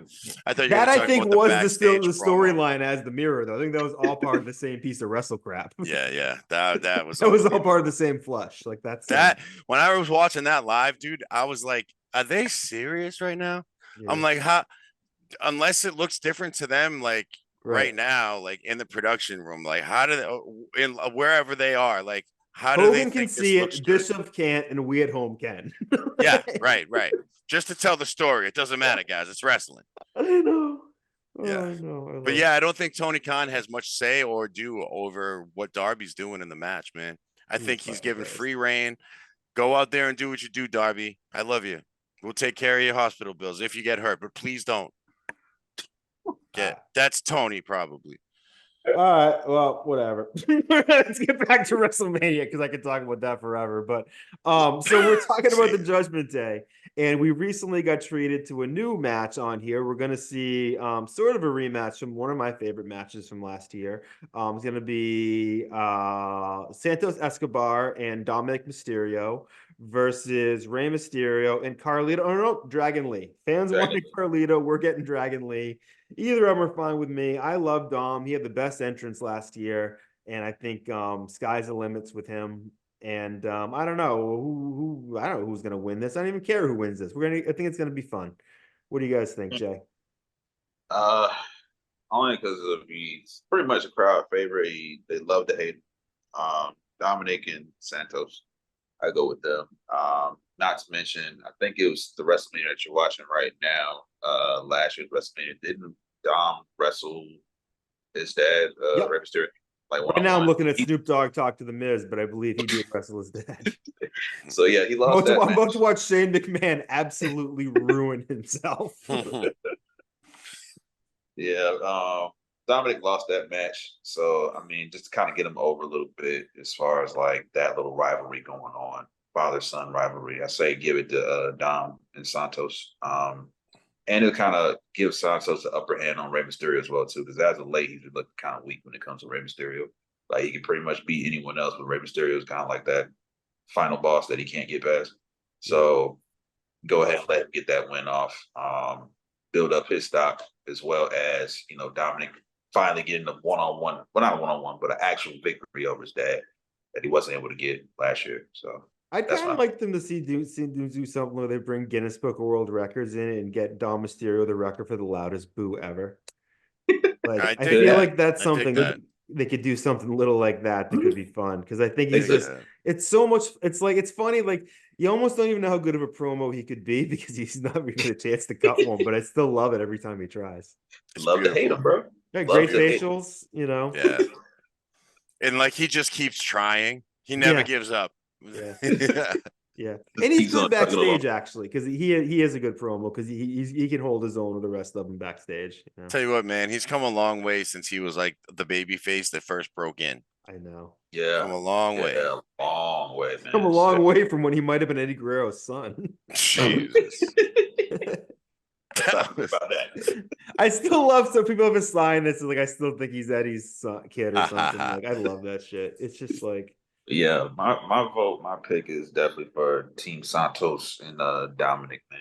Because really, at the end of the day, Rey Mysterio and Dragon Lee, they don't really have anything to lose, man. I mean, no titles on the line. There's no real credibility damaging factors in this. So it's just like, just give him the win. Especially if Ray's going to take the pin, which I think he should from Dominic, because Dragon Lee, unfortunately, he hasn't been stringing a lot of wins together. And I think I don't want to see him out there to take the pin. He should have a good showing, and then we should be focused. Yeah, because they're still trying to build him up, too. It's like you're going to let him take an L, and you're trying to build him up. Yeah. So when Dragon Lee was first brought in, the readings that I was reading about that were Dragon Lee. WWE wants to make Dragon Lee their new Rey Mysterio, and not their new Sin Cara, which is what he could easily. Yeah, definitely not him. No. So they want to make him the new Rey Mysterio. How are we going to do that? And then they actually, like, it was a bidding war at first, or AEW was maybe going to get him, but WWE signed him. I forget what happened. But when that happened, and I see how it's going on now, what I see is happening is Dragon Lee gets a lot of his stuff on his shit in, if you will. Sunday, he doesn't take the pin. He's nowhere near the finish. And he's got a really strong showing. So when we come out of WrestleMania, there's maybe a feud set up with him and Dominic or Santos, whoever his opponents are. And Rey Mysterio takes the pin, like you said, and Dominic gets the victory. I think that's time for that. I think it's time for that. From there, you can have Ray, the LWO and everything like that can still continue. Andrade is floating around that too. They've been hinting that he's somehow going to be tied in with Judgment Day. And could we be seeing a new dimension for Dom? Could we see Dom going into dimension with like Andrade and Santos? And I'd love that. I'd love to see a heel Charlotte with a heel Andrade. Like just playing like Mafia Mommy. What if with Rhea goes face, Dom says that he cheated on her with somebody? He'll get booed like to friggin' Kingdom Come. Oblivion. Do it. Because he can't come with her to the face side. It's not. It's too soon. Or even if he does, he can't stay there. He has a lot of more work. He's way too much popular as a freaking heel, bro. Like his pops alone are just like, okay. They're up there with one of the some of the best faces. So it's like to take that away from him, man, and just be not the smartest thing for WWE to do. He's someone like Christian and Sammy Guevara, who I think they can be faces at some point, but there's something about them that you really like them the most when you're hating them. Exactly. Then he wouldn't be Dirty Dom anymore, man. You got to take away the name if he's a face. Yeah. And Dirty Dom's got another year or two of heel in him, I think. Yeah. Can't take it away. I really hope they eventually get Hook too. I'd like to see Hook and Taz back in WWE, and I'd like to see, because they really, obviously Dom put a lot of hard work in, but a lot of the reason he's the way he is because people like Rey Mysterio and the WWE machine getting him there. And I'd love this, and I think there's a similar thing with Hook and Taz over in AEW, and I'd like to see Hook go into the WWE machine too, and turn into something special. I think he really could. People. You know who's growing on me? Nick Wayne, Mama Wayne. I know that you haven't watched much AEW lately, but his something about heel Nick Wayne, like it's not too forced. It's kind of nice and arrogant enough. Yeah, you want to hate him. Yeah, man. And like your mom is with you, and Christian, you're like cool with calling Christian your dad. And like this whole thing is beautiful. Like I love that. And that's the best thing AEW has going right now, in my opinion. It's because Christian and Edge are booking it themselves. Yeah, exactly. Like Tony's just like, here's your time slot. Yeah. Like we have no instruction for you. Like do what you do. I feel like we'll leave it up to you guys. I'm going to be reading a book by either Christian or Edge in 5 years where they talk about this amazing match they did with fire in front of like 3,000 people. It's going to be one of these like, it was so great, but it should have been at WrestleMania. yeah, right. So that's why we have a rematch coming up, hopefully in 5 years at WrestleMania 45, when we ultimately make our epic return as the Dynamic Dudes. Yeah, and Zack Ryder returns with Brett. The major. What was the Edge heads? Yeah, who was the other? It was Zack Ryder and Kurt Hawkins. Mm-hmm. Yeah. Did you see Zack Ryder last night? had his dream match against Edge as a surprise opponent on Collision. Did he? Wait a minute, Matt Cardona was on AEW? Yeah. Oh shit. Well, Oh, answered Adam Copeland's open challenge for the now I might TNT have to watch. Championship. Oh god damn it. Now I'm Yeah, gonna you probably watch have to something. check that one out. Yeah. Did he sign with them or is he just there for Well, I don't know. I just saw Matt Cardona's post-match promo with AEW saying, I'm so grateful. He told the whole story about, how Edge was his favorite and he always wanted a match with him and how it seemed like at certain times in his career that it could have happened, but then one of them would get released and then the other would get released and it couldn't happen. But now it was the time they could do it. And even though he lost, they have a show coming up in his hometown of Long Island, New York, coming up soon. So, Mr. Copeland, why don't you put that title on the line in my hometown next time? So they're going to maybe throw that title on Cardona real quick. Yeah. Edge would do it. Yeah, I wouldn't be surprised. That's why Edge is there. Oh yeah, it's a good point. Hope he's there for some reason. We've talked about a lot. There's a couple matches we haven't talked about yet. We kind of hinted a little bit around this, but I didn't even know this was officially added. But I guess I'm seeing it here listed: Bianca Belair, Jade Cargill, and Naomi versus Damage Control. Yep.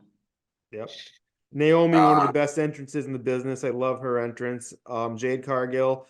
I'm hoping she doesn't kill somebody. I think she looks great. She's got it all, but I just get kind of worried with her and some of these smaller women who maybe have brittler bones. But I think her upside is huge. Bianca Belair, obviously amazing. I think it's going to be a really fun match. It's going to be the Jade Cargill coming out party. I think and I hope so. What do you guys think? That's she might stack Damage Control up, kind of like Roman Reigns stacked up Edge and Daniel Bryan. Yeah, she might do. And just pin them all at once. That could be a statement maker for Jade because that could be, that photo that where she's standing on top of one foot on top of all three of them, just looking like a dominant wrestler. Jade's got a big future if she can handle these early stages correctly.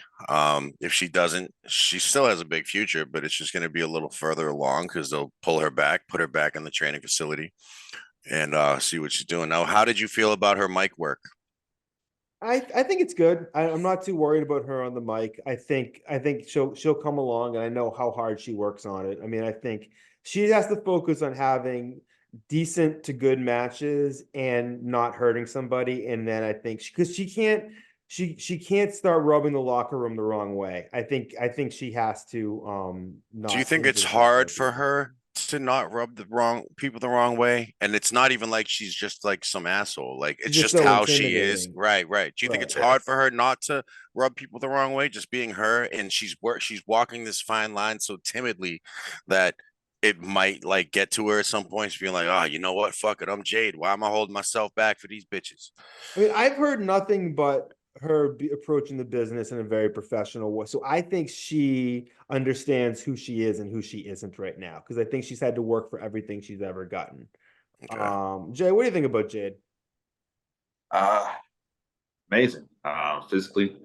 Physical specimen, just amazing.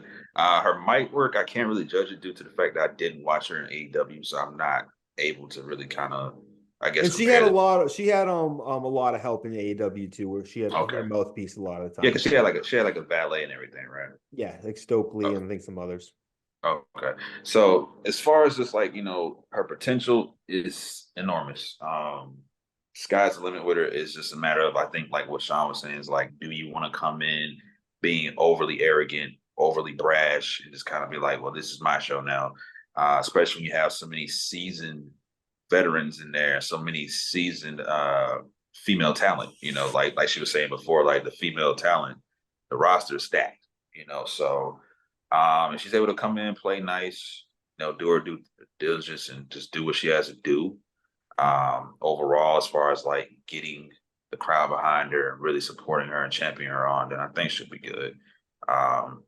Again, there is that chance of her possibly hurting someone. I mean, seeing what she did on SmackDown, she just flung friggin' was it Dakota's what's her name? Dakota Kai. Yeah, Dakota Kai. Yeah, I EO just love her. Sky, Dakota Kai, Yeah, Sky exactly. Blue. Yeah. We all, Yeah, It's yeah. Gets So too crazy. similar, man. Too similar. Yeah. But the way she just kind of flung her around with that power bomb, man, there is a chance that she could potentially hurt someone. I pray that she does not. But yeah, man, I think she's amazing, man. I think she'll do an amazing job in WWE. She's playing with the big girls now. So and she knows So that. So yeah. She's got nothing but upside, I do you think. think they limit her in-ring interactions? Do you think they just have her do like her offensive maneuvers and safely and then get her out? Or do you think they have her fully interact in the match? Unless she has come a long way, I think they limit her there, especially when you have Bianca Belair and Naomi, who are just so qualified to like everyone else in that match are right the right people in there to help her have the best match possible. Yeah, facts. So yeah, Because so for a they're while, going to be selling very well for her. I was scared that we weren't gonna get Jade at WrestleMania. I was actually didn't think we would. Yeah, I was thinking I was waiting. I'm like, when are we ever gonna get her? But I mean, it's good that we're getting there on WrestleMania, grand stage evolve. that I think it entrance just should be crazy. yeah, and that outfit's gonna be crazy too. You already know.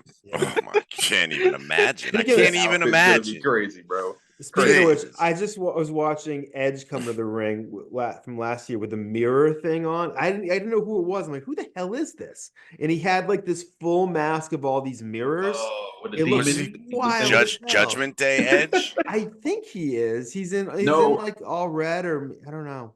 It's not no, even that was when he was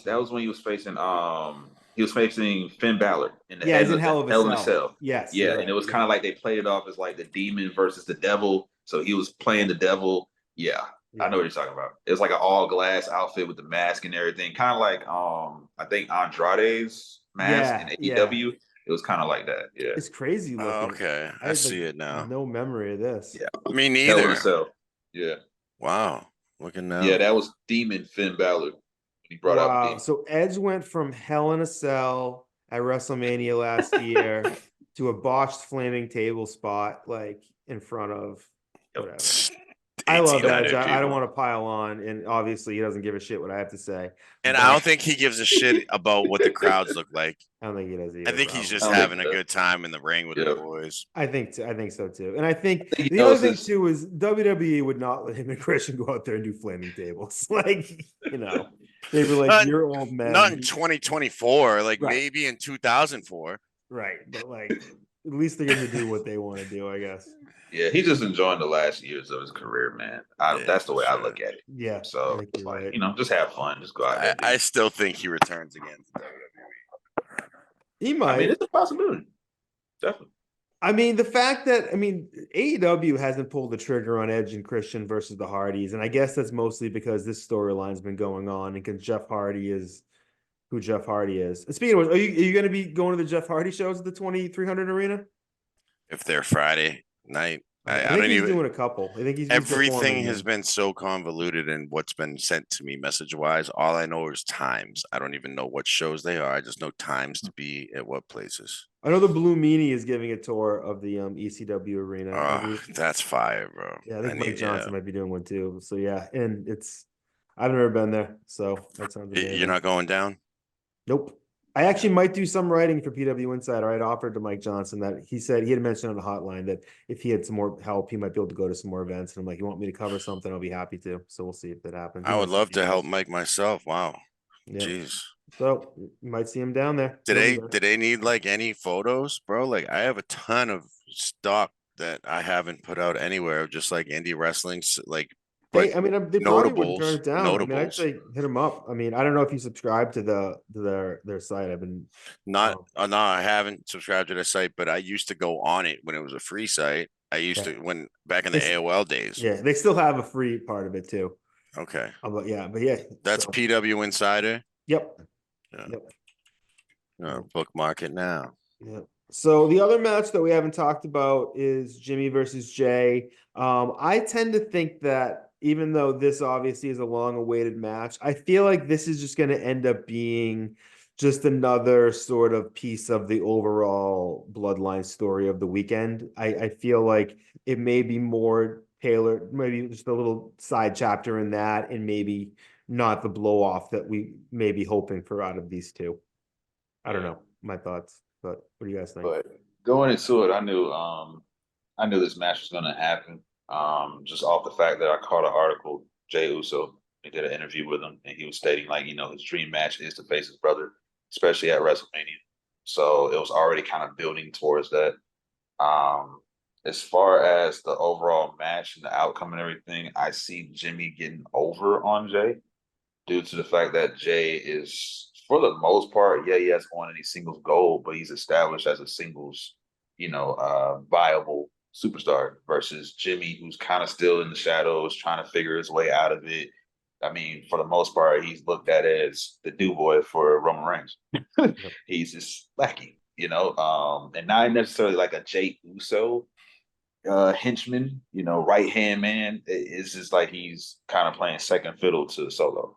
And I see Solo interfering, costing Jay the match. That whole brother rivalry thing going on. So, but I say Jimmy over Jay, unfortunately. So, What do you think, Sean? Well, I think it's going to be high drama. I think there's going to be a lot of like stalling. I think actually, no, they're probably brawling right away, but in the midst of everything, it's going to break down. I think we see a couple run-ins. I don't think it's a clean finish. I think that we're going to get a lot of drama. We're going to get a lot of more storytelling than action in this match. We'll probably get a lot of action. But as for a winner, I don't think Jay wins this. Jay is the clear-cut winner in everybody's eyes, in my opinion, if you were just looking at this match on paper. But Jimmy needs a win. He needs it. He needs a win, man. Part of it, I think, depends on where this comes in the card too, because do we think this? I tend to think this match will probably happen prior to the tag match. I think this match will probably happen day one. Yeah, but I don't know. I mean, this maybe is feeling. Are they having the Cody tag match as the main event on night one? I believe so. That closes night one, and then the Roman and Cody closes night two. Because Seth and Drew are probably going to be somewhere in the middle of the show, or probably right before the tag match. I hope they don't open the show with Seth and Drew.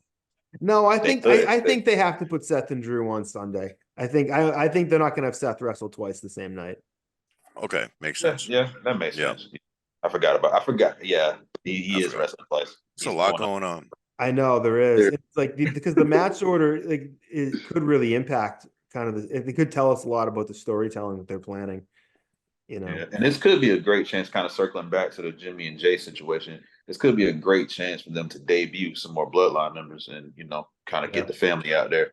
WrestleMania. Hey, who's this guy? Oh, that happens to be another extended family member of this long line of Samoans. So, are we gonna see Rikishi? You think? I'm surprised we haven't seen. He doesn't pop up. That might be the best place to bring him out is during his son's match.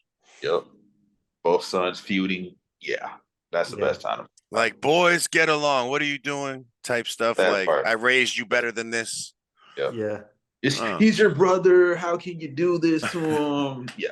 That's what I'm saying though. When I pictured high drama for this match, stuff like that is what I'm picturing. I just couldn't picture that particularly at the moment. But now that you say it, I see it. Yeah, it's gonna happen because we saw it with Hell in a Cell, Roman Reigns, and Jey Uso. We saw it play out there, so it's like, why would it not continue to play out with the same exact family? It's just now it's brother versus brother. So. Yeah. And they haven't gone to that well really much at all. I mean, they mentioned these Rikishi's kids, but they haven't really brought him in. And I think it's a good time to do it. WrestleMania 40 is the closing of many chapters and the beginning of many more. Yep. Yeah. That's the perfect way to put it. It is, man. I didn't think about that. That's the perfect poetic shit. It's probably a haiku. Hey, man. So it is interesting too, though. It's like Rikishi really fits in well as coming back because he was a not as big, but he was a decent part of like the Triple H, Brock, all that stuff. John Cena has said that he's, I believe, still thinking about being at WrestleMania, and like I mentioned before, I think we're going to see Austin kind of be someone that helps come in to nullify The Rock a little bit. Did you see? Not to interrupt, but. Did you see when Cody was getting the whooping from The Rock to close Raw out? The way they frame the cameras to see the truck in the back. We saw Austin and Cena. There it is. It's planting the seeds right there. That's That's it. crazy. That's crazy. I think all those guys get involved just to keep the match clean. And then because I think in the end we're gonna want to see. I think if all the faces are just there to allow Cody to have a fair match, I think then we'll have a happy, satisfying end. Because I don't want to see him win because of a Stone Cold Stunner. You know, I want to see him actually win. Like want a clean, decisive him over Roman Reigns. Yep. Prove that he's better than him, and I think. And Roman Reigns has not had to prove that he's better than anybody in a long time because he's always been able to cheat. Do you guys think one thing I'm debating is did they and my girlfriend's birthday is Friday, so I may not get a chance to watch this live, but at the Hall of Fame, do you think they try to do an angle with Heyman and his induction? You have to. Yeah, I think because I don't know if they have announced who's inducting him. If it's Punk, I'd say probably not. If it's Roman, I'd say probably yes. And I feel like it's got to be one of those two. It's got to be one of those two, right? That could be Brock. If it's not, Definitely. I mean, maybe like Tommy Dreamer and the Dudleys or something. But or like I don't Bischoff, just because he's like kind of the opposite side of the chessboard. I could see that. I would appreciate that if that were the case too, because Bischoff is so good at wording things. I enjoy listening to Bischoff. I like him a lot too, and he's someone who I might not agree on everything on, but I do really like his thought process. I listened to him a lot today, actually. On the drive home. Yeah, a lot of times I just listen to podcasts like when I'm going to sleep, and I wake up, he's still talking. I'm like, all right, a little too much Bischoff tonight. But no, I feel as if like anyone that does the duty of inducting Mr. Heyman needs to do the duty right. And this is a legend in our industry that has been such a consistent face in the business for so many years. And he has interacted with all of everybody who's ever been at the top before they reach the top and while they're at the top.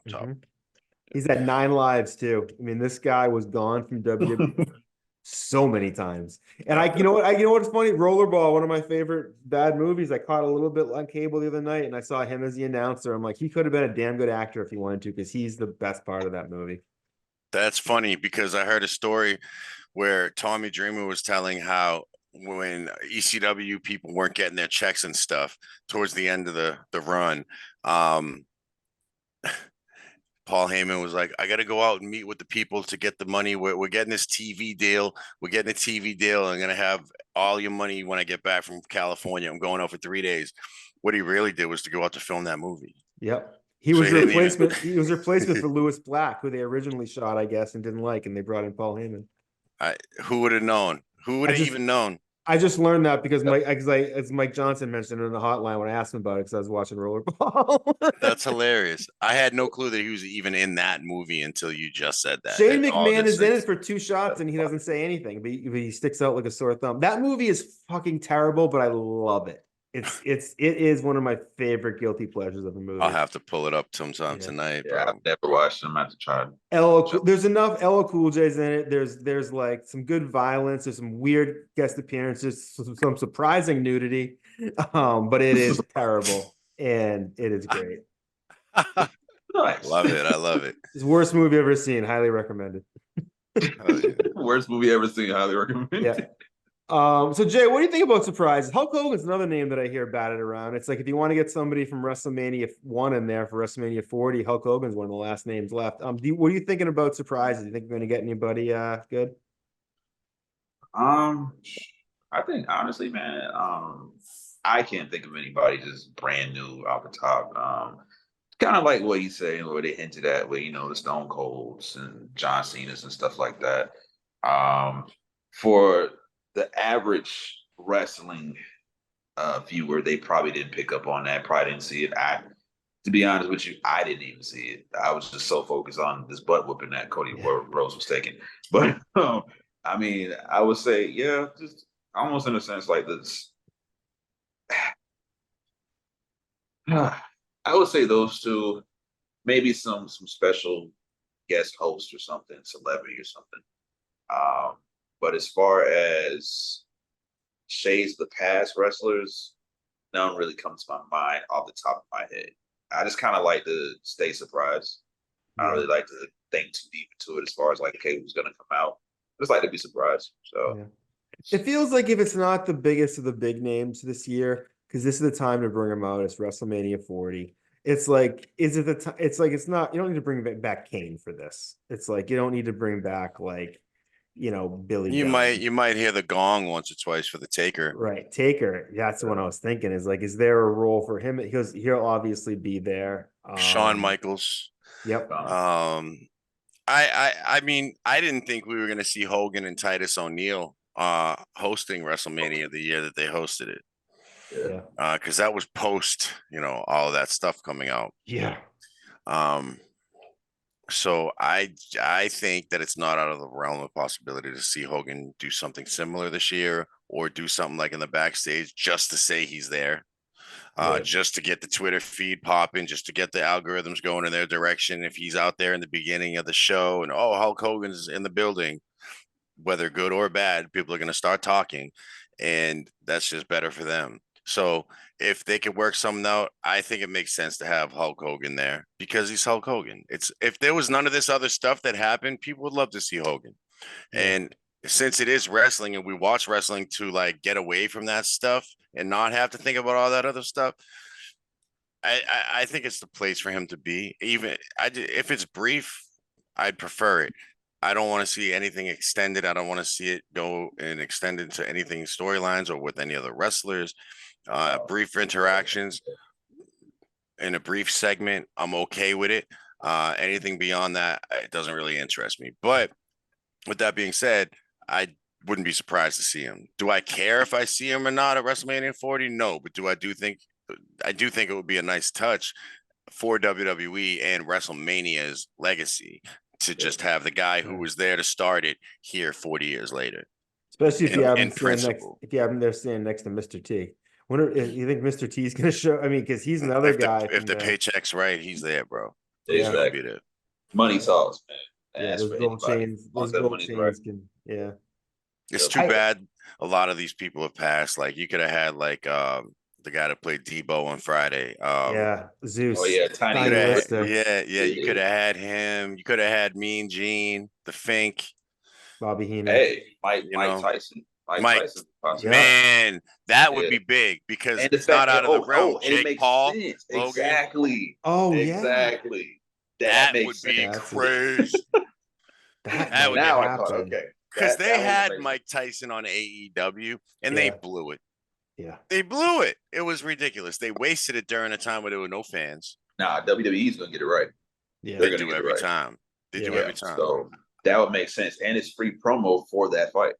Which is going to be on Netflix, which is where they're going. Come on, man. Oh, come on. There it is. It's probably already signed. Yeah. Hell yeah. Do you guys, not to bring things down a minute, Bo, but here we are. Last time we did this was a few days before the Rumble, and that's when a lot of bad news came out. I feel like that wasn't a coincidence that the story broke about Vince right between the Netflix deal and the Rumble. Here we are a few days from WrestleMania. Do you think we're gonna have something else, another bombshell drop this week? I'm certainly hoping not, but I don't know, man. I mean, it's a possibility. Again, we can't rule out these possibilities. I hope not either. I mean, at this point, man, just let the fans enjoy, what's to come with WrestleMania. The hype is there. It's at fever pitch, if you ask me. Like, this is by far one of the most anticipated WrestleManias of all time. Yep. So allow them to just bask in that and enjoy that. Let's try to keep any scandal, any rumors, anything that's negative out of the public eye. Let's just keep it over there, deal with it behind the scenes, but don't let it spill out into what's going to happen with WrestleMania. So, well said. It's not out of the realm. I would love if it went that way as you just described. I just feel like the way things have gone. Yes. It's like par for the course. It's like, which day of the week are we going to get the bombshell, and who's going to involve? And is it going to be the Rock? And are they going to say how blah blah blah? Like now he's under investigation, and now all of a sudden the whole thing with the Rock is like under a gray cloud. Like you literally nothing's out of the realm, and the people who are out to get these people are like just vicious, and they're going to wait for the perfect time in a strike. So if they have any ammo, they might shoot it out, but I hope they don't. And I hope they don't have ammo. I hope they're all out of it because like they've done enough damage.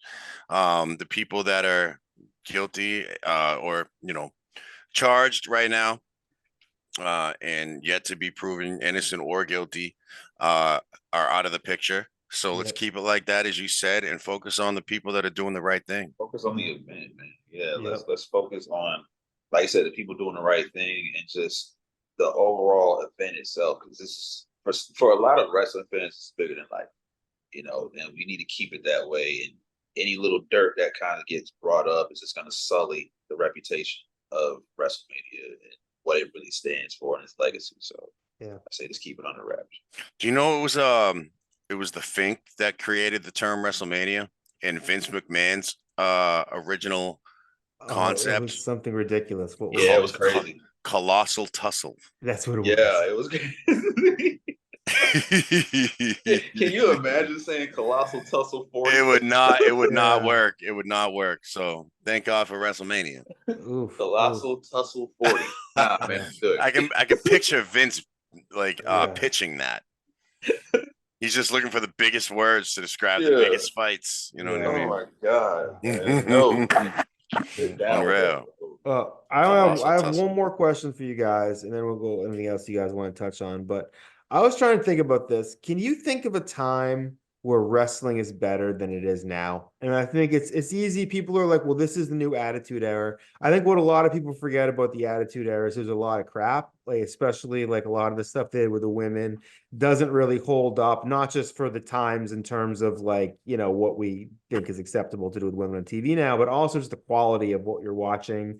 There was some pretty shitty wrestling back then. I don't think there was a time where wrestling's ever been as good. And especially now with the advent of some of the amazing new production they're doing. They had this shot from a Ricochet versus JD McDonough match a few weeks ago that went all the way around the ring like this. And I was like, I've never been so invested in these two. More immersive. Has wrestling ever been better? Can you name a time that's been better? In which ways? Are you talking about production value? Overall in terms of I've never been this excited. And the only other times, I'll say this, the only other times that I've been nearly close to as invested as I am now are between 2004 and 2007 and between 1997 and 1999. 97, 99, I really can't compare them anything because the excitement around WrestleMania 14, DX rated with Stone Cold and The Rock in HBK, you're not going to really match that. Mike Tyson was involved then. That was pretty high pitched, like pretty fever, like peak almost. The ratings were through the roof, and I'm not even trying to be an old head. I'm just trying to give an honest answer. No, it was crushing Monday Night Football, which is fucking crazy. Yeah, it was just the energy surrounding it. Like, so the amount of people that watched it amplified the excitement. And now we're watching it in a whole different way, and probably the same amount of people are going to see it. Maybe a little lesser interested nowadays because their favorite people are gone, but the core wrestling fans that were there now are still here now. And I haven't seen wrestling as hot as it is now since at least 15 years ago. And I'm talking like 04 to 07 when ECW got rebranded. John Cena beat Rob Van Dam beat John Cena at One Night Stand. Eddie Guerrero, Chris Benoit were on fire.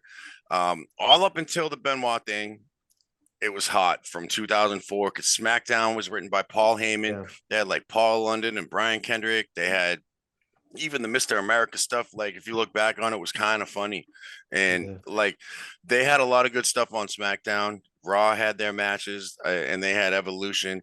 But prior to that, like I said, and it's not just the Attitude Era, it's just the energy around a certain time frame. And it was including WCW when Nitro beat Raw.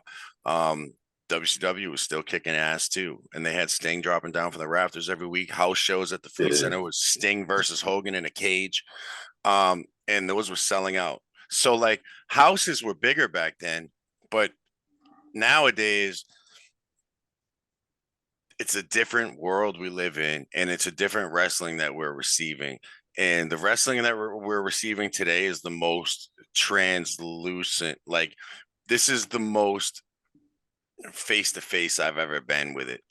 And to me, every wrestler that I see on TV is that's doing their job, like a Seth, a Drew, a Cody, a Rock, a Roman. They're all doing their best work, their best work concurrently. So I don't know if I've ever seen a group of wrestlers at the top do as good as they're doing all at once at the same time, like I have now, ever. So I'll say that about this day and age is that. So the only other times, like I said, 2 separate time frames I gave them to you, but right now, it's pretty much as best as it's going to be.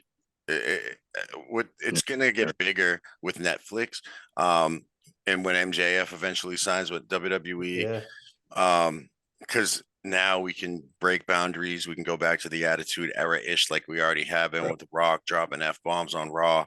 Versace shirts. Yes. Come on, he juiced up that like Hollywood Rock, man, and he's back, bro. Yeah. I love heel Rock. That lightning intro is pretty dope. And they like juiced up his theme song a little bit, like just little subtleties go a long way. Yeah, they go a long way. But yeah, wrestling right now is hotter than it has ever been, really. And I'm not gonna lie, like it's been just as hot before in 2 different time frames for me. But I don't think we've ever seen it as worldwide famous because of the internet. We get to see WWE as like the #1 YouTube channel. Yeah. They're out of control with their numbers. 100 million. Yeah. It's insane. So we weren't getting 100 million people watching Raw back in 98. So you know what? Maybe my point isn't even valid. Because at that point, what are the numbers now are much different. They're gauged much differently, and it looks like more people are keeping an eye on the product than ever before now. Yeah. So maybe you're right. Yeah. All right, Jake. Any closing thoughts on best time for wrestling or thoughts on WrestleMania at all? Just me personally, as far as like the best era, I guess you would say, or the best time for wrestling would have to be. I agree with everything that Shawn said.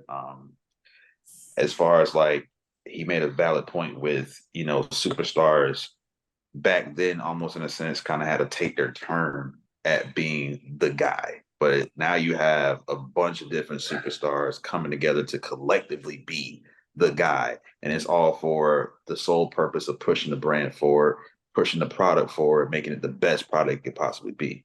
For me personally, only because I identify with it for one sole particular reason, which was like the excitement and the anticipation of being able to go to school the next day and talk about it. Like that for me was like everything. So for me, it would be the Attitude Era, because that's when I was able to go to school the next day, get up with my friends who watch wrestling. We talk about what happened and just be super duper like elated by it. And again, I love what they're doing in this era. I love how they've been able to revamp things, add more excitement to it, add more diversity, add more, dynamics to it. But for me, Attitude Era, just for that simple fact that it was always just something to talk about, no matter what was going on. Every Monday. You come back Tuesday, you got something to talk about. You do it all over again next week. Like for me, that just brings back just great memories, man. So I would say it was the cliffhangers, man.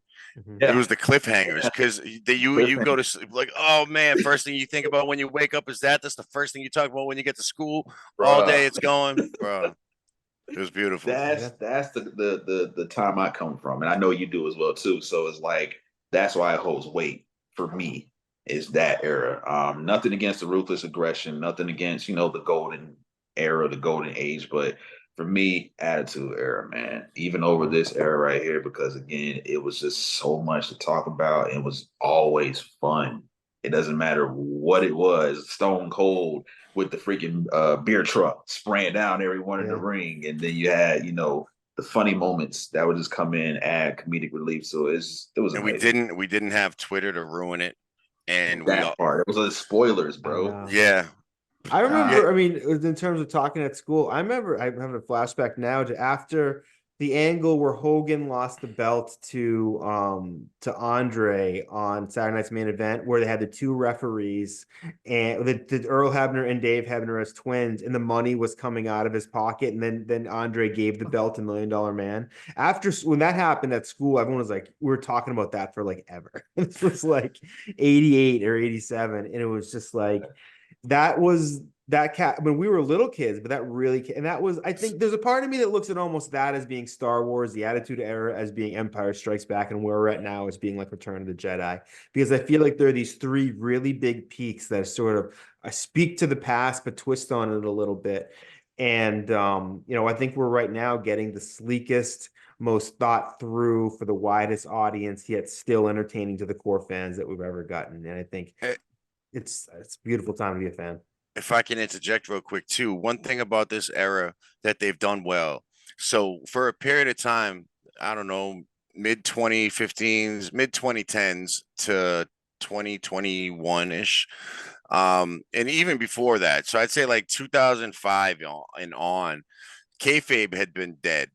Kayfabe did not exist. But what they've done now is like they've transcended knowing that kayfabe is dead and recreating it with what the internet fans know and bringing out insider terms on TV and still blurring the lines. So the fact that they're able to still blur the lines with smart fans is them molding to the now, and that's why it's a win for today, because 6 years ago we weren't able to do that when Vince was in control.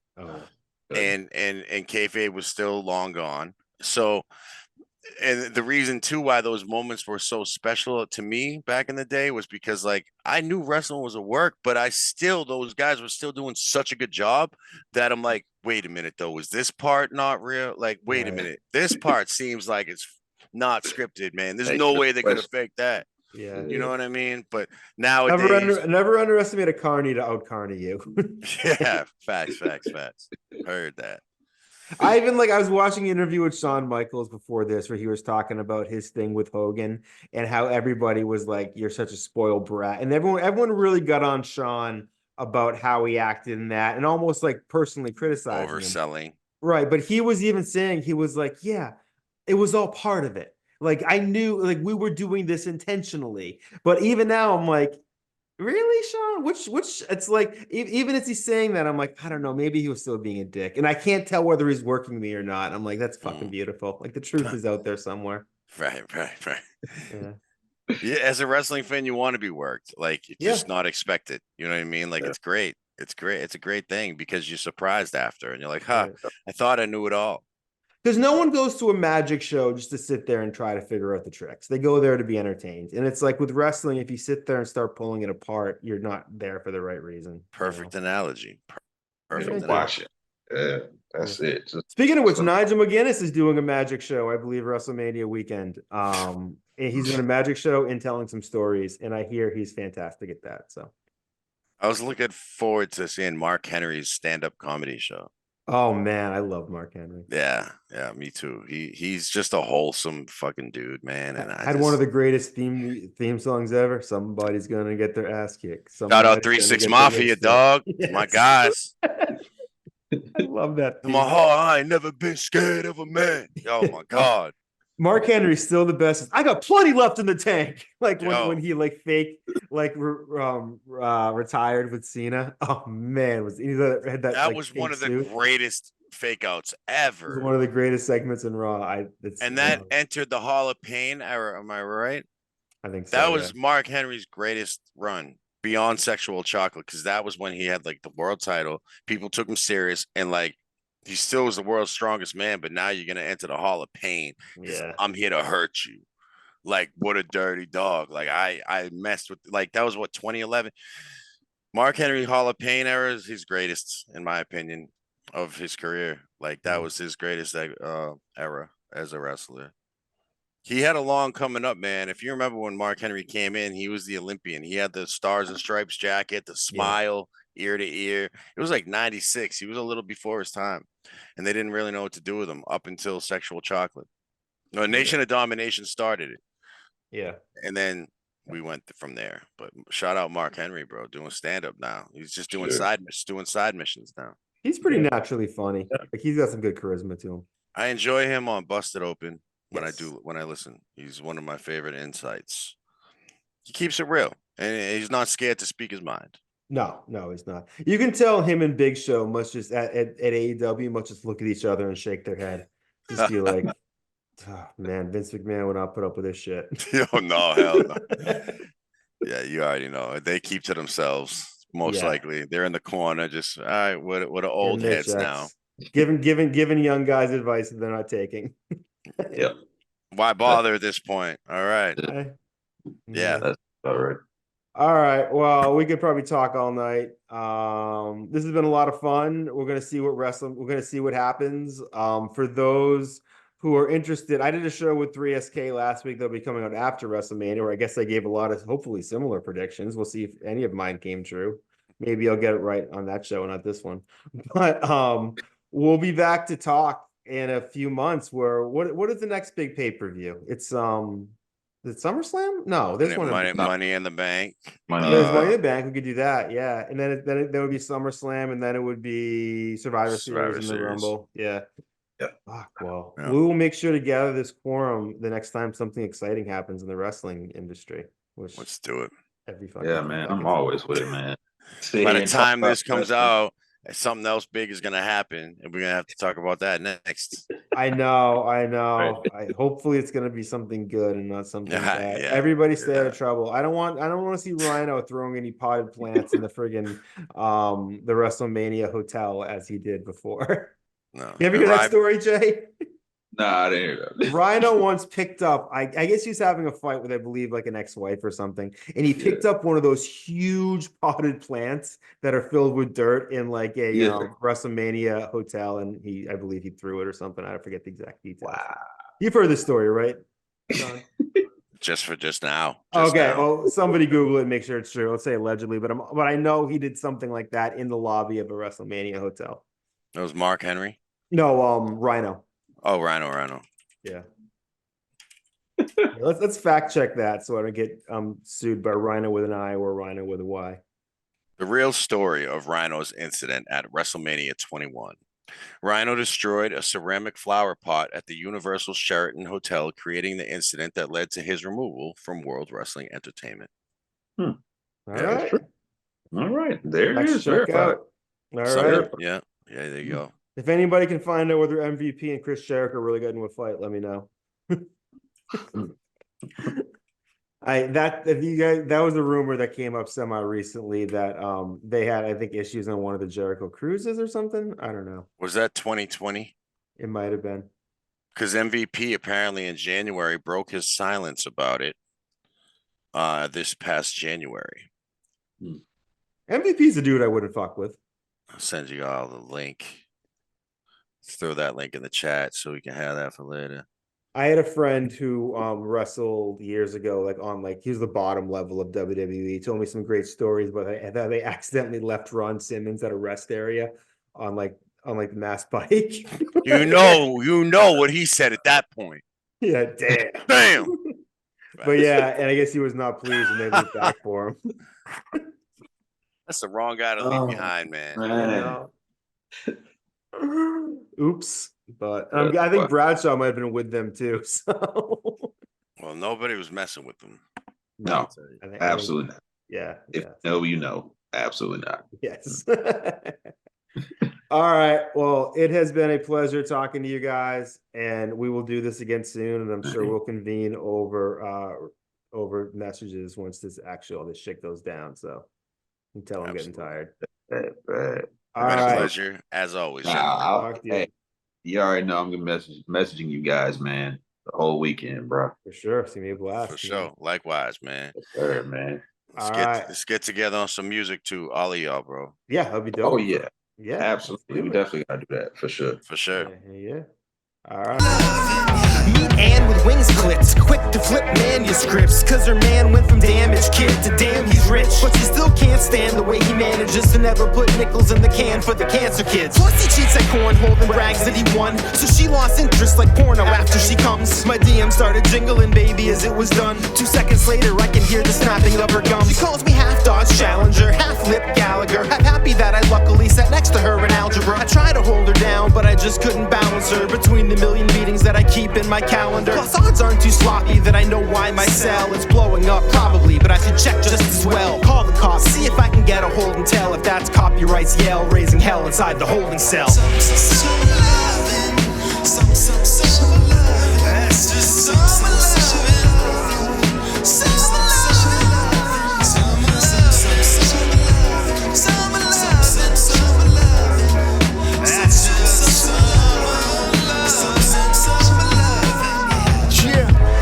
Smell the smoke from the cookout. The bushes in the parks with the lookout. Fresh Prince, summertime on the radio. Throwback Friday, yo, the ladies know. Then I'm a smooth type guy. Listen, I'm the shit I need 2-time ply. Part of my soul on my head sky high. The weed smoke cover my body, so I try. Put a scent on like sunblock. Summertime's body season, so keep your gun cocked. I count beers in the cooler, cause when the fun stops, that's when the arguments happen. In the gunshots, it's summertime, backyards where we play cards. Spitting in cipher, the homie trade bars. Dominoes slam on the table, we take charge. I got a style you can make large.